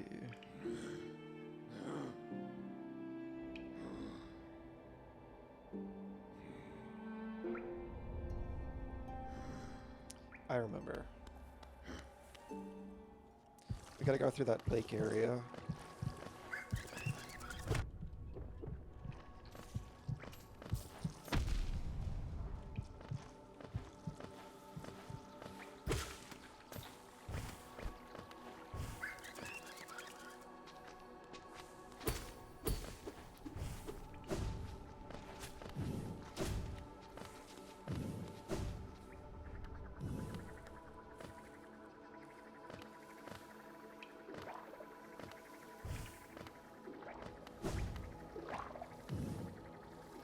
Good. Now, since they're right here, I may as well just go visit the Gravekeeper. Or whatever they are. They're not a Gravekeeper, but... the Seer, I think they're called.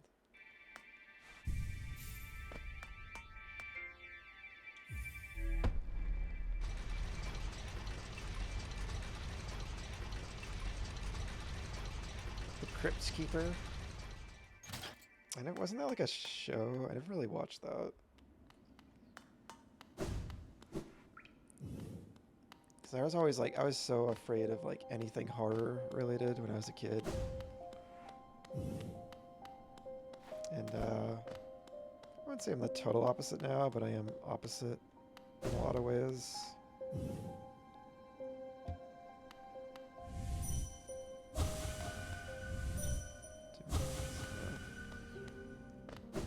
Because yeah, I am opposite in a lot of ways now because I'm so into a lot of horror stuff, and Silent Hill is like one of my favorite things ever.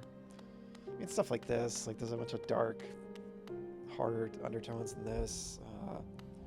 I just love like spooky atmospheric things in games and everything. I like horror that has a good story and does something like, you know, really like inventive that like sticks with you, or it's like legitimately creepy. I'm still not into like slasher movies and that kind of thing. I'm not a fan of like heavy gore.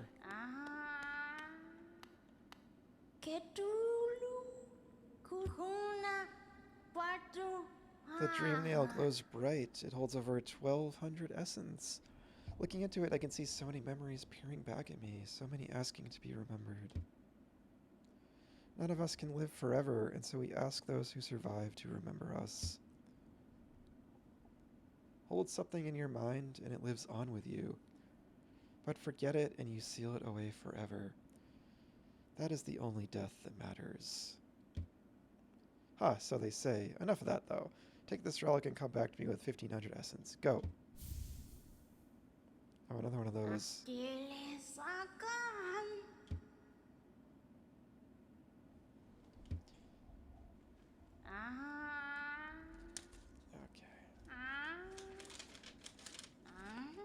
1,500.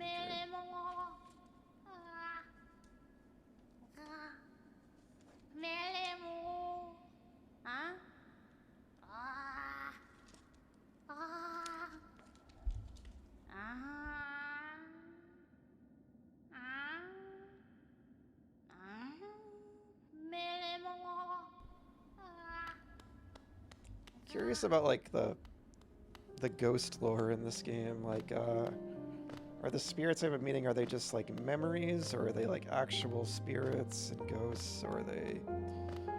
There's a lot of stuff about dreams. Are they dreams?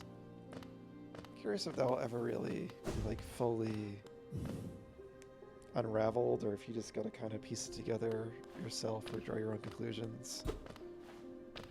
I'm guessing the latter, though I do think there's a lot of talk about dreams. I'm guessing that will have some kind of explanation. Maybe. I'm very curious about all that.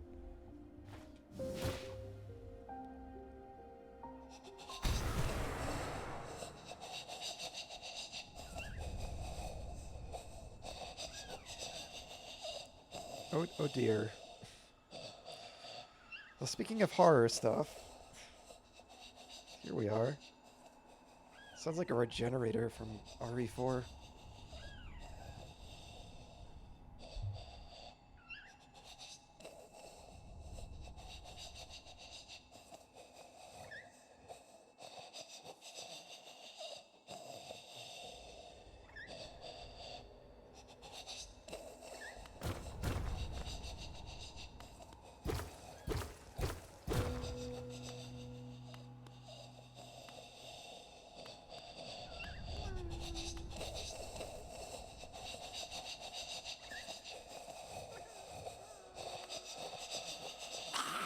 Oh god, I knew they were gonna move fast. I knew it.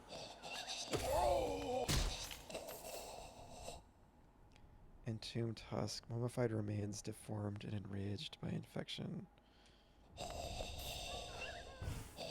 I feel like these are very much inspired by regenerators from Resident Evil 4.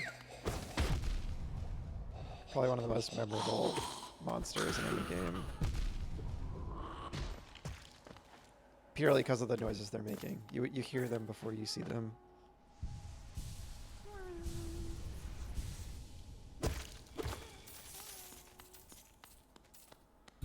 I'll save you, little buddy.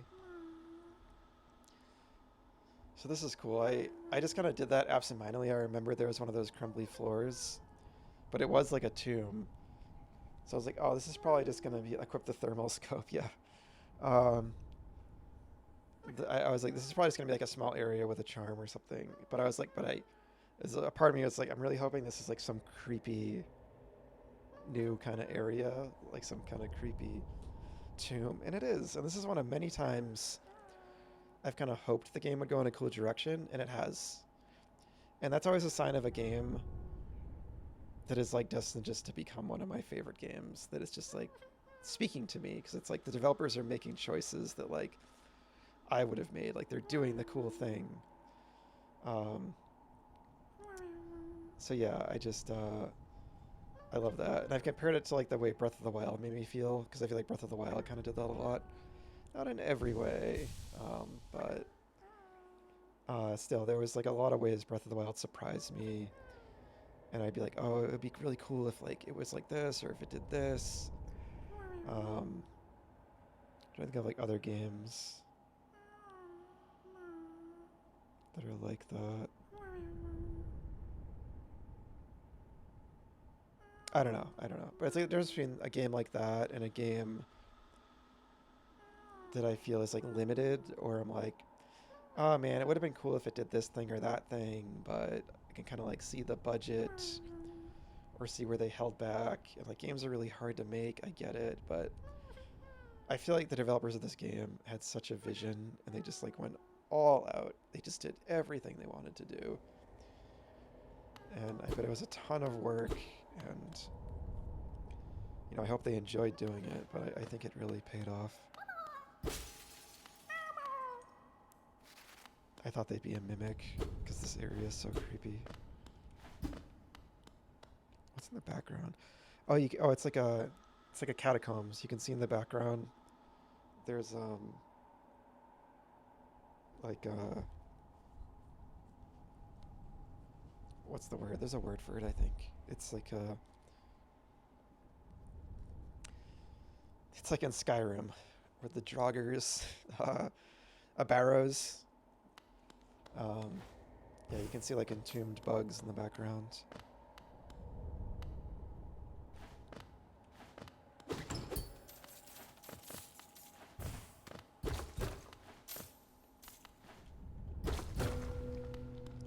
Going. I could have gone to the left too. I love when there's like a bunch of different ways to go in a new area and I just pick one. And oh, those are spikes. And I'm like, well, what was the other way? But let's just keep going and exploring. I also love so many times this game has just surprised me with like some new, even if it's like a sub area like this. I just stumble on this whole new like region. It's just so cool and well done.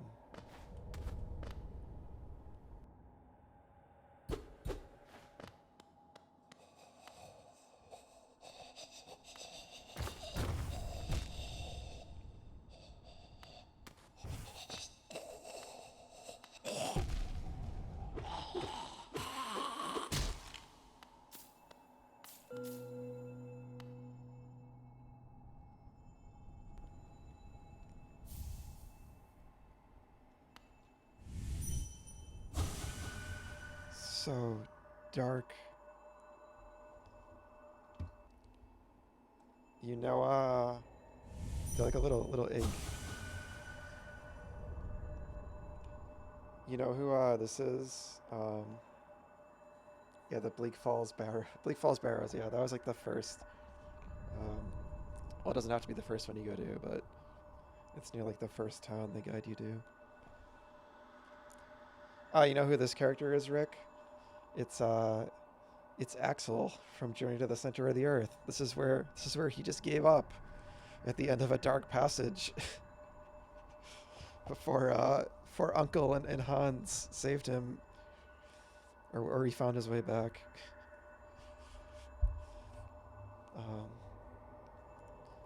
Yeah, they look like a little mummified egg, which is funny because there's an enemy in Ni no Kuni, Wrath of the White Witch for PS3. It's an RPG. The Studio Ghibli RPG has Studio Ghibli art. There's an enemy in that game called an egg roll, which is like a mummified egg monster. So that's what this reminds me of.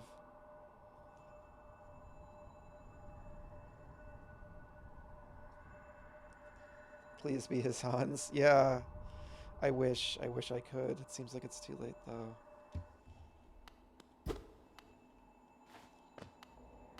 Poor little guy. I thought for a second their eyes just glowed, but I think it was just like the lighting changing. What's this?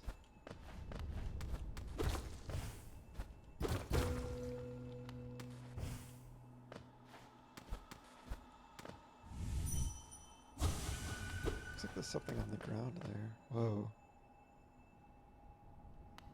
Special tomb. Soul Eater. Isn't that an anime? Forgotten shaman artifact used to draw soul from still living creatures.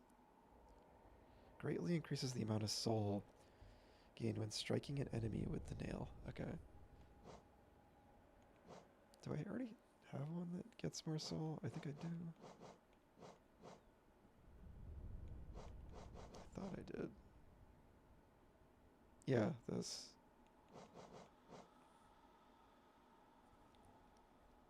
Takes 4 though, so I don't know if I'm going to use that. This is cool. It kind of looks like it's like I have to try slashing it. You know, that's gotten me into trouble in this game.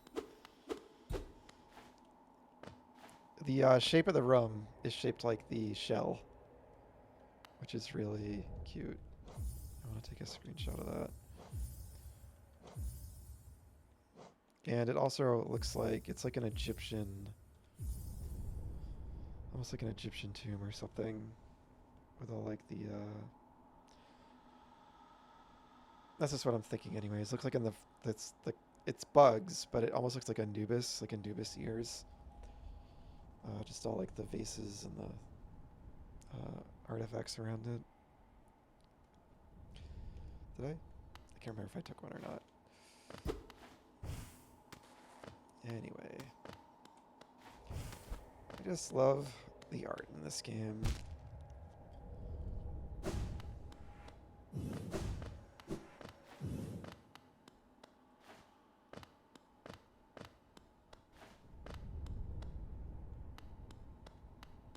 Oh, that's like infection. Who's up here? Oh, yeah.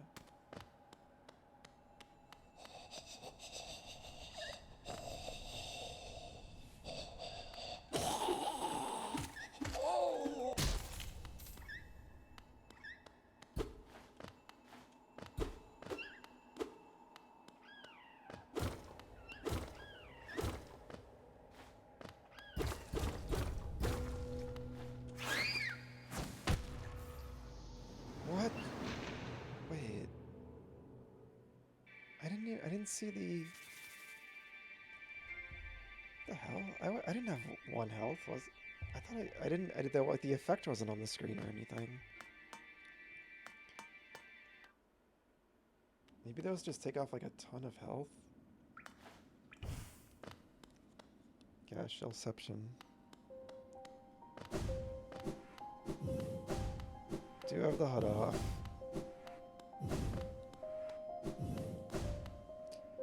It's fine. They must just take off a lot of health.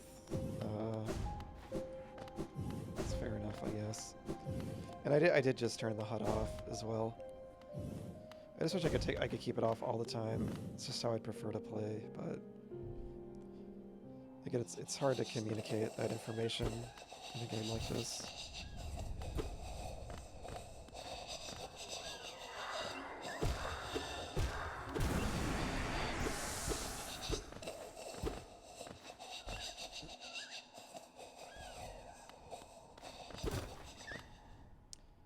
I kind of want to test that almost.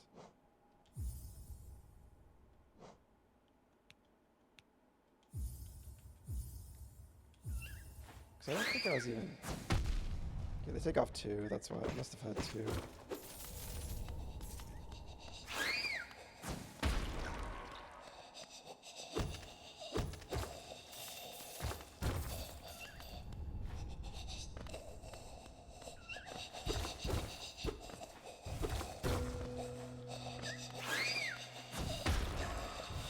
All the secrets. Luckily, I was saying earlier, I'm worried I'll have to grind for money. I don't think I will, because I forgot that I have, like, so many of these treasures, and you can just get a ton of money quickly. This alone sells for like 1,000 something, so... Yeah, I think the game is pretty balanced, that it gives some leeway for you to die a couple times.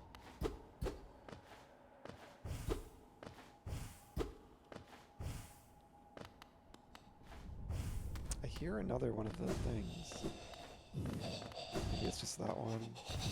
Yeah.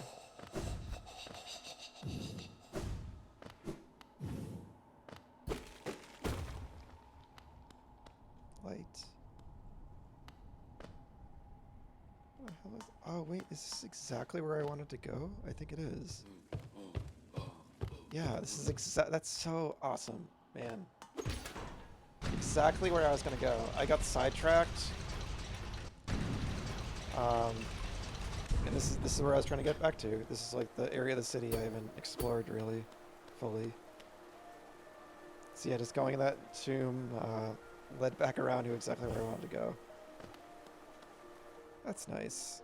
It's nice when that works out.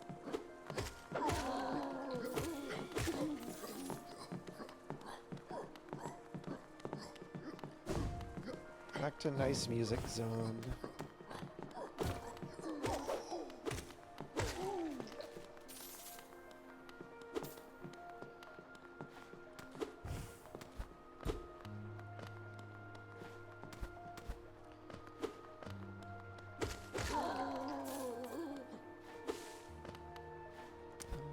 Okay, gotta get my bearings.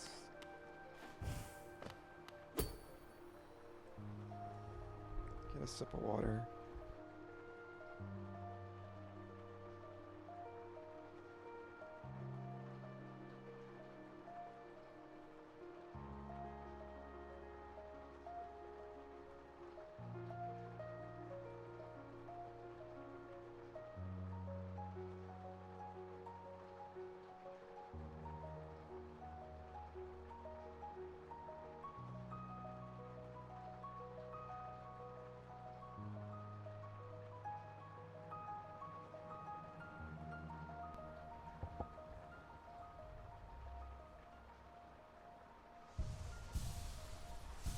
I always love taking little breathers in this area just because of the rain. I feel like it's a perfect little ambience for anyone watching.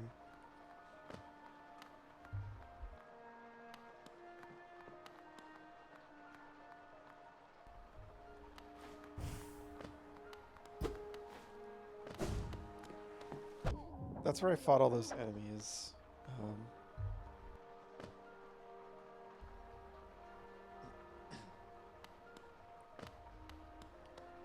Earlier, so we gotta go down.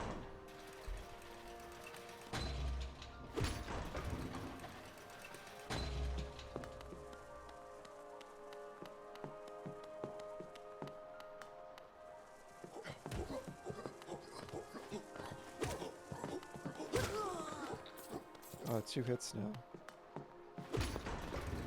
Whatever.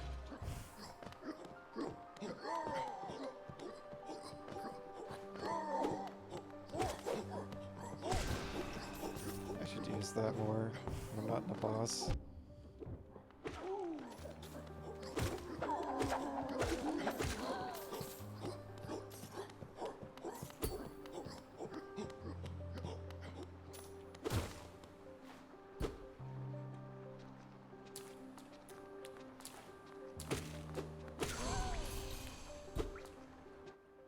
Seems the weakest, greediest members of Hellenos were also the ones who exerted the most influence. Surely a kingdom that was always destined for ruins. For ruin.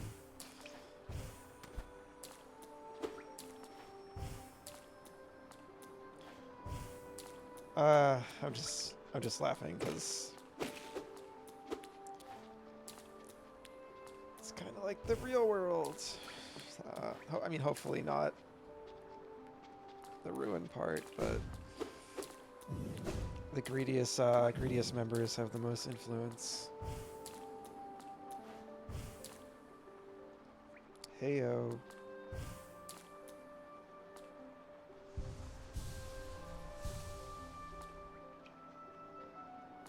Right. Alright, where do we go? Where do we go? Let's get a bench first. I love this area.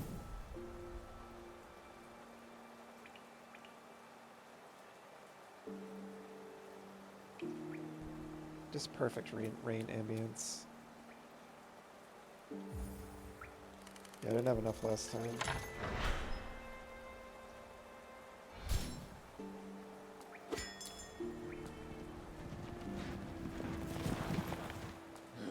Hey, bud. What a one. We stand in the king's station. Named, of course, for the king of Hellenest, he who ordered the building of the stagways and stations. The king never rode the stagways himself, but I've heard he was a glorious bug to behold, bright and radiant in visage. So much so it hurt to look at him. I also like when you're out in the rain in this game, you can feel it in the controller. The HD rumble of the Switch.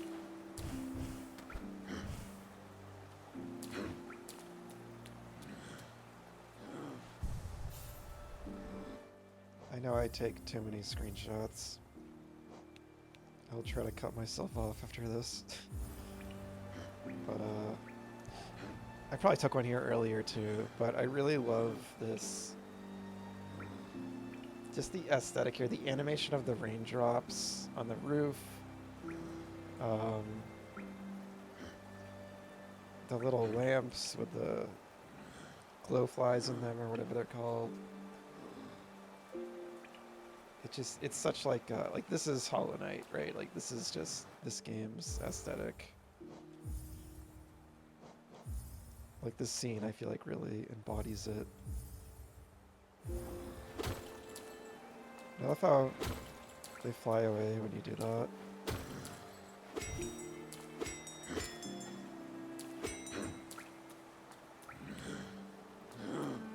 It's like signs in the foreground too.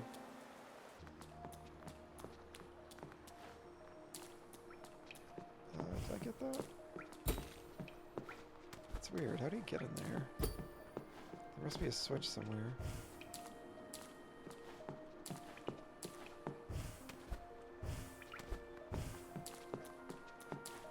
behind that. No. Brother. I always hear them saying like, brother. That makes me think of Metal Gear. Which I need to revisit sometime. I really want to do like a full chronological playthrough of every Metal Gear. Starting with Snake Eater. And I actually never played 5. I just never got around to it, so I'd work that into it. And I know people have... I know it's polarizing, but I think I'll at least enjoy like the stealth gameplay of it and stuff, because I love stealth. A Hind D. What's a Russian gunship having? Second floor basement. They're armed with pineapples and 5.56ers. The whole thing stank, but our noses had been out in the cold too long. God, I love Metal Gear Solid 1 so much. I love that game so much. There was one time, I actually played through that game once in like one sitting. I took breaks, but it was like it was like one day. It was like a Saturday. This was years ago, but I think it was when I got it on the PS3, like digital shop. And I just played the whole game, and it was just like so fun. Like it was just, that might have been the last time I played through it. But yeah, I love that game so much. Snake, do you think love can bloom even on a battlefield? Otacon, yeah, I love Otacon too. Otacon was always like one of my favorite characters. Got nice. I feel like he goes through a lot in those games.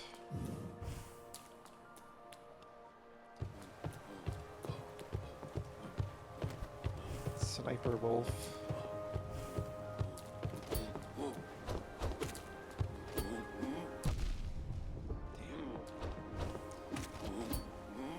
But yeah, I would love to revisit all those. Maybe stream them, maybe stream them and talk about them and everything.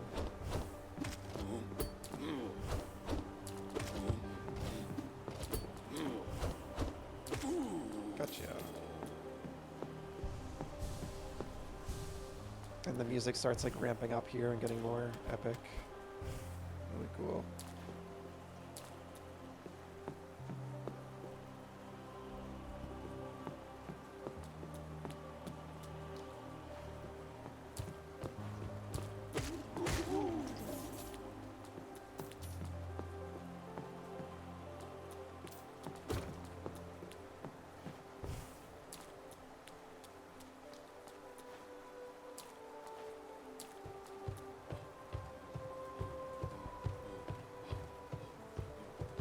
The encounter track from Metal Gear Solid lives rent-free in my head. Is that just like the da-da-da, da-da-da-da-da-da, like just like the, you know, like the boss theme, I think. Yeah, definitely. I feel like for whatever reason I always think of like the tank boss. That's like the first boss I think of when I think of that. Yeah, all the music's great. I love the music in Metal Gear 2. Metal Gear Solid 2, I should say. Not the... There is a Metal Gear 2. And I've only played those once. The original ones. There was... So there was 2 that Hideo Kojima directed. There's Metal Gear and then Metal Gear 2 Solid Snake. Which a lot of people highly praise. That's like some people's favorite. And I want to revisit those because I only played them once on like... one of the collections. I think they came with like the Metal Gear Solid 3 Subsistence version. So yeah, I want to revisit those. And then there was like the weird ports that like Kojima wasn't involved with for like the NES, because the originals were for I think the MSX. I think it was like a home computer in Japan. I think it was a Japan exclusive. I'd have to double check, but anyway, it's a tangent. The boss theme in Metal Gear Solid 2 is great. I Feel Asleep. Yeah, that's in the NES game. Yep. The first card. Yeah. And I never, I finished the Hideo Kojima directed ones, which is the NES one is just kind of like a butchered port. There's like a lot of differences, but I finished the Hideo Kojima one. I never finished. I think I've played it, but I never played through the NES version.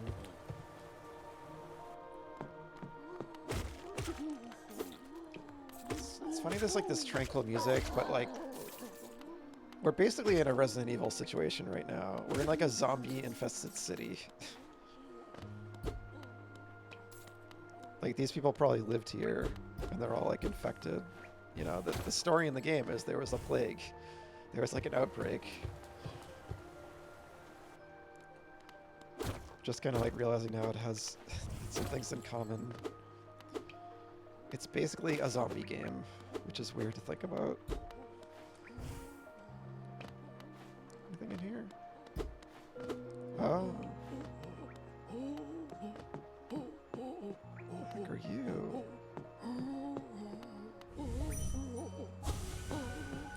Glorious, glorious, yes. Oh, I didn't mean to do that. Oh, I want to dream nail you. You're beautiful, I'm beautiful. You're beautiful, I'm beautiful.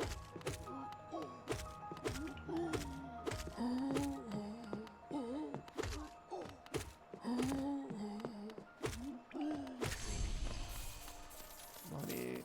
Sorry. I mean, they're zombies, so hopefully I'm just like giving them peace.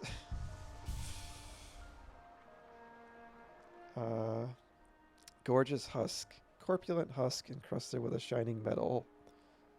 Retains the instinct to hoard geo.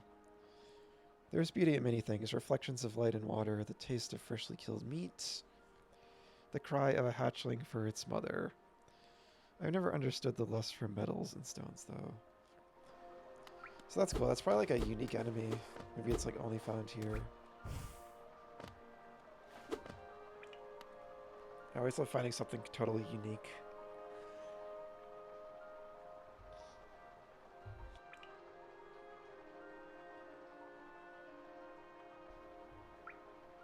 The rain is so cozy. That was you could hear them in there, but you needed to jump over a little lip. That was kind of a clever secret.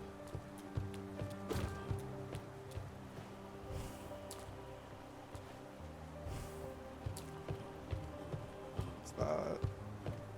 Let's keep going up. This looks cool.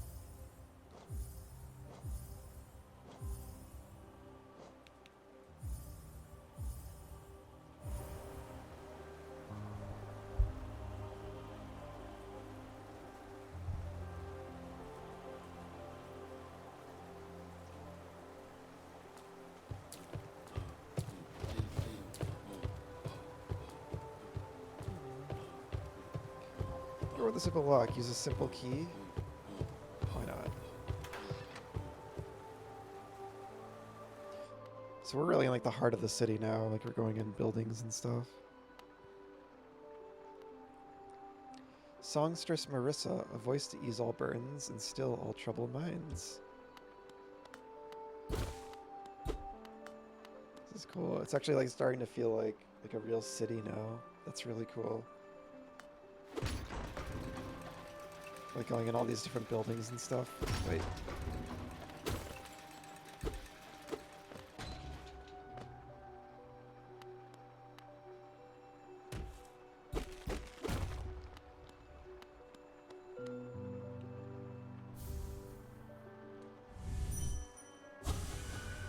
Hide.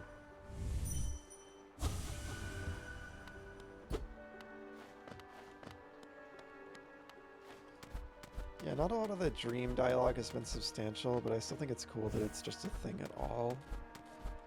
It was really such like a shock to discover it. I just discovered it by accident. I can't even remember how. I hit something with that attack and figured it out.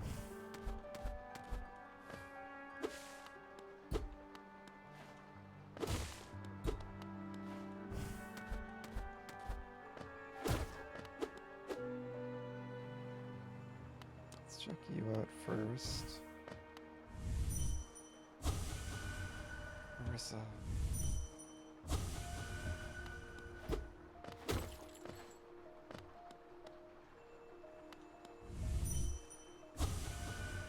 Tastes wrong. Itchy tasty. Just thinking about Resident Evil now. Hungry. Oh. This is like a family.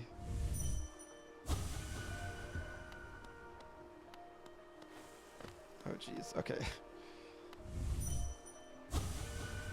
Trying to get the one in the middle. I was trying to get the one in the middle, but it doesn't look like you can.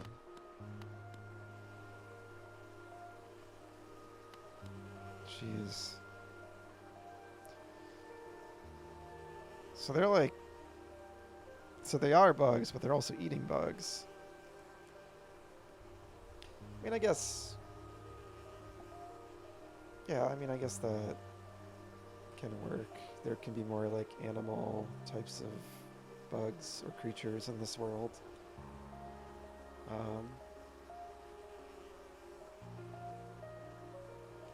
Yeah, I guess, you know, it's like humans are technically animals and eat animals, so yeah. Not all bugs are, like, the same type of creature, I guess.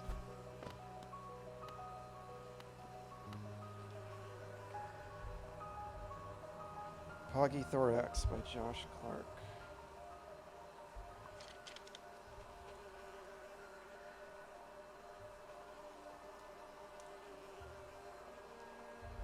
Streamer, gonna need you to start saying Leon Kennedy one-liners whenever the knight does anything for me to truly appreciate the Resident Evil feel. I'll keep that in mind as I go forward. Poggy Thorax by Josh Clark.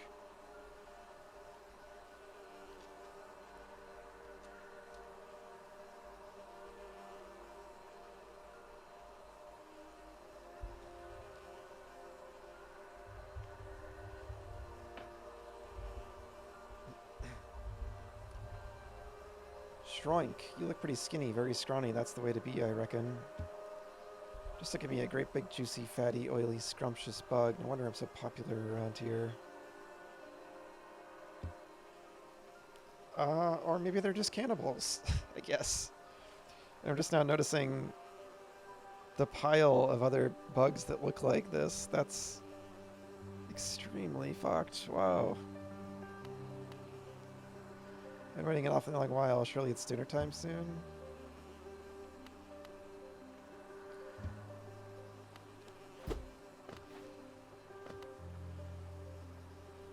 Huh, well. Guess no one had an appetite. There you go, how's that? I wanna look at that again, actually. No, because you can see in the background there's like bug heads that look like, I think, other like sentient bugs I've met. And like mushrooms. So I don't know, they might have just been actually eating. The rich literally eat other intelligent bugs. I don't know. This world is pretty messed up. Top.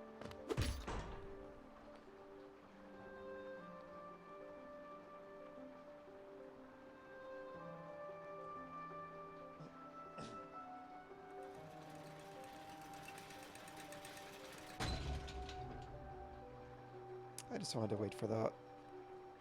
It just felt satisfying. Oh dear, we're in the pleasure house.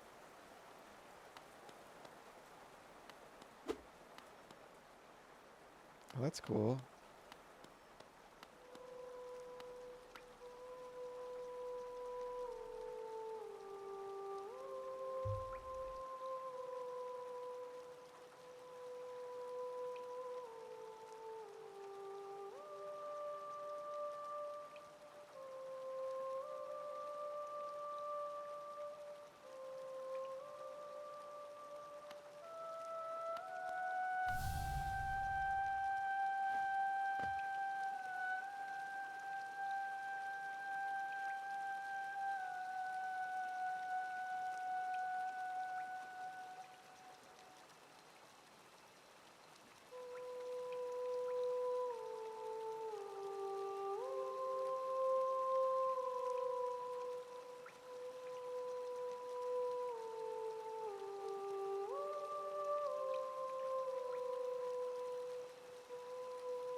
Extremely cool little moment.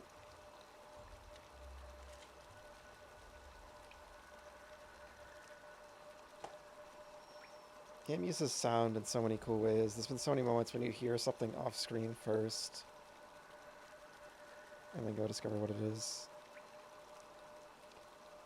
Marissa by Marissa Blondie Bryce.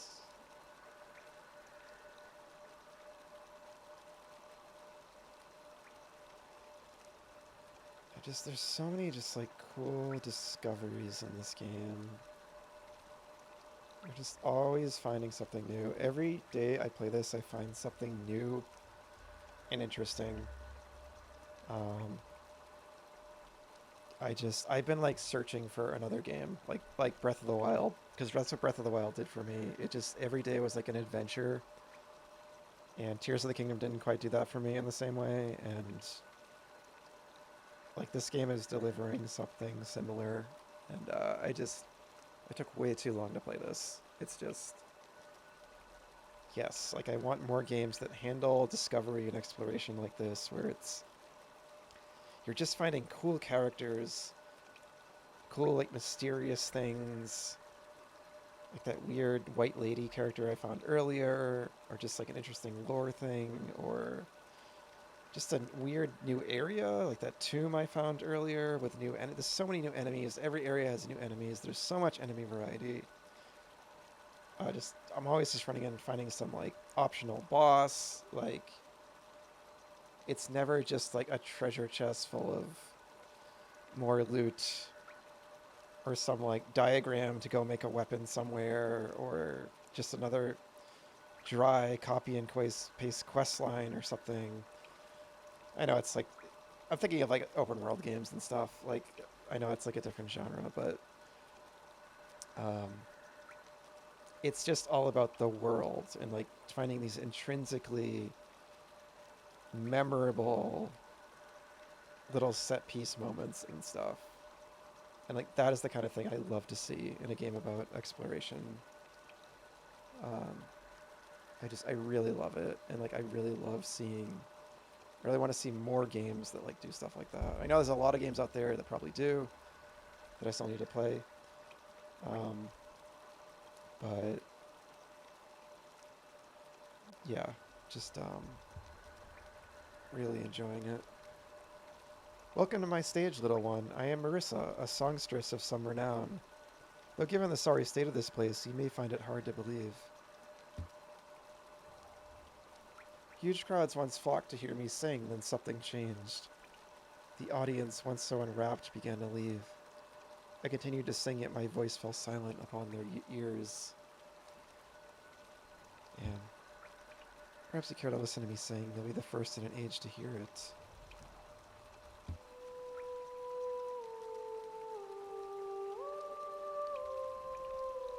I thought it would be a boss.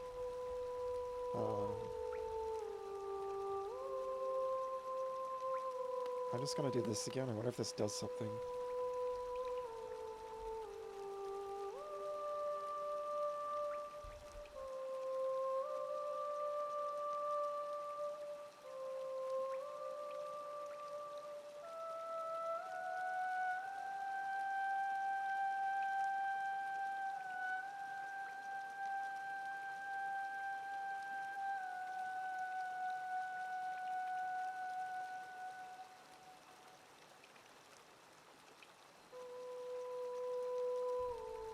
And it's the melody of the city, of course, which is cool.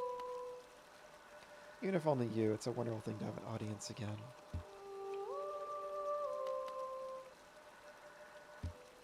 That's so cool. So I'm kind of glad it's not a boss. And I really like. I think the way they incorporated. Not every Kickstarter game does this elegantly. I will continue to kind of dunk on Bloodstained Ritual of the Night a little bit. This game is so much better. I had a nice time with Bloodstained, but that game is like the definition of mid. Like that's an overused word with video games, but it was just like an aggressively middling experience for me in the end. It has some cool aspects to it, but I just think this game is like so much more special and everything. But yeah, I think the way that that game handled the Kickstarter stuff was a little little like I don't know, like little like glaring, like just kind of gaudy. What's the right word? I don't know. I was gonna say like garish, like. But yeah, I think the way this game has incorporated like people's Kickstarter characters and stuff is pretty elegant. And I can imagine if you were the person who contributed this character, I don't know if they like chose to incorporate them this way, but like if it was like a surprise to them, I bet they would just be. I bet they were just like so happy to see this. Like I think that's really like beautiful in a way, because this is just like maybe it takes me out of the game a little bit to see like the author name and stuff, and just knowing like okay, it's a Kickstarter thing, but still, it's cool to see them like represented that way, their contribution and everything, and yeah, just in the context of the world, this is totally fit into the world in just an organic way, and it's just a really cool moment. So, yeah. Now fight me. I thought that would be in because some of them are bosses.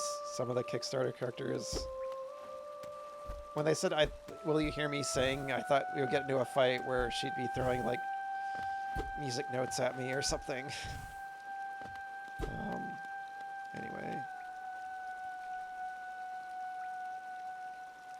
yeah. I could probably actually like kill her. What was that? Oh, she just disappeared. Because you can dream nail them apparently, and you just like absorb their dream essence or whatever. I did that by accident with an earlier one, so I'm like, I don't want to do that again.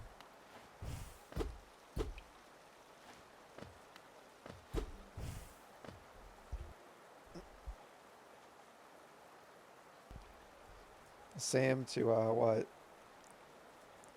Oh, you thought it would be a boss, yeah.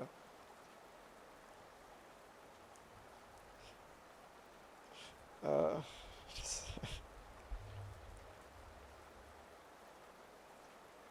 was that? Oh no, it's Obi-Wan. I was thinking Anakin said that for some reason. Yeah. Strike me down, and I'll become more powerful than you can imagine, Darth. Right? It's in the first movie. I'm always thinking of just the final fight with Anakin and Obi-Wan because it's just like so. I just love quoting it and reenacting it. The whole like, "You were my brother. I loved you. You were supposed to bring balance to the Force, not throw it into darkness. I hate you. I hate you." God.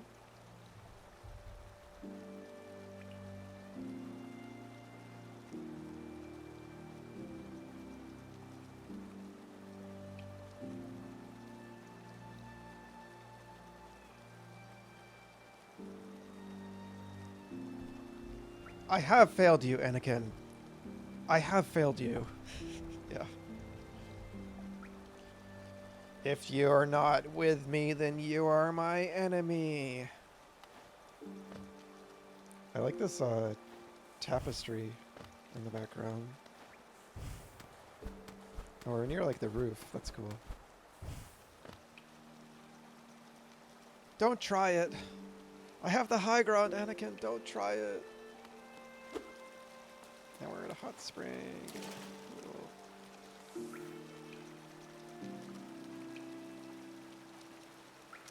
I wonder if you wait here if they have like a unique animation or something. I still don't really like. Do the hot springs heal you, or?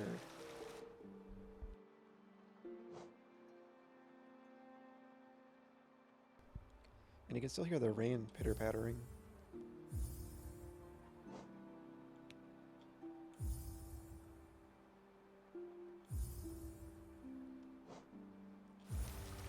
You underestimate my power. Yep. Yeah, I'm not sure.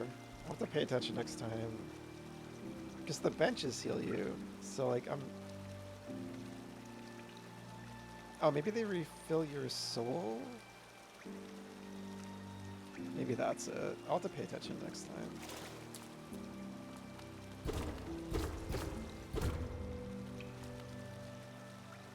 Okay, that's for tomorrow, because it is 10 o'clock exactly. And you can still... Oh, you can't when I pause. You can still hear her singing. Because this is just the perfect stopping point, and it's 10 o'clock on the dot.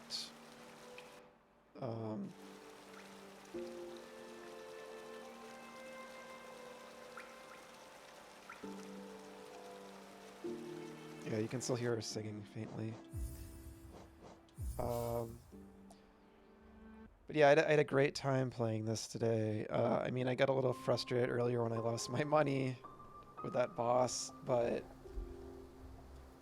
yeah, even if the game, you know, occasionally might get slightly a little tilted at certain things, it's nothing at like that was the most annoyed I've got at the game, the whole game. Like, and like it's a good sign when like, you know, I just haven't, there really has not been a lot in this game that has made me, there's been nothing that's made me like mad, I don't think. You know, it's tough, but it still feels fair.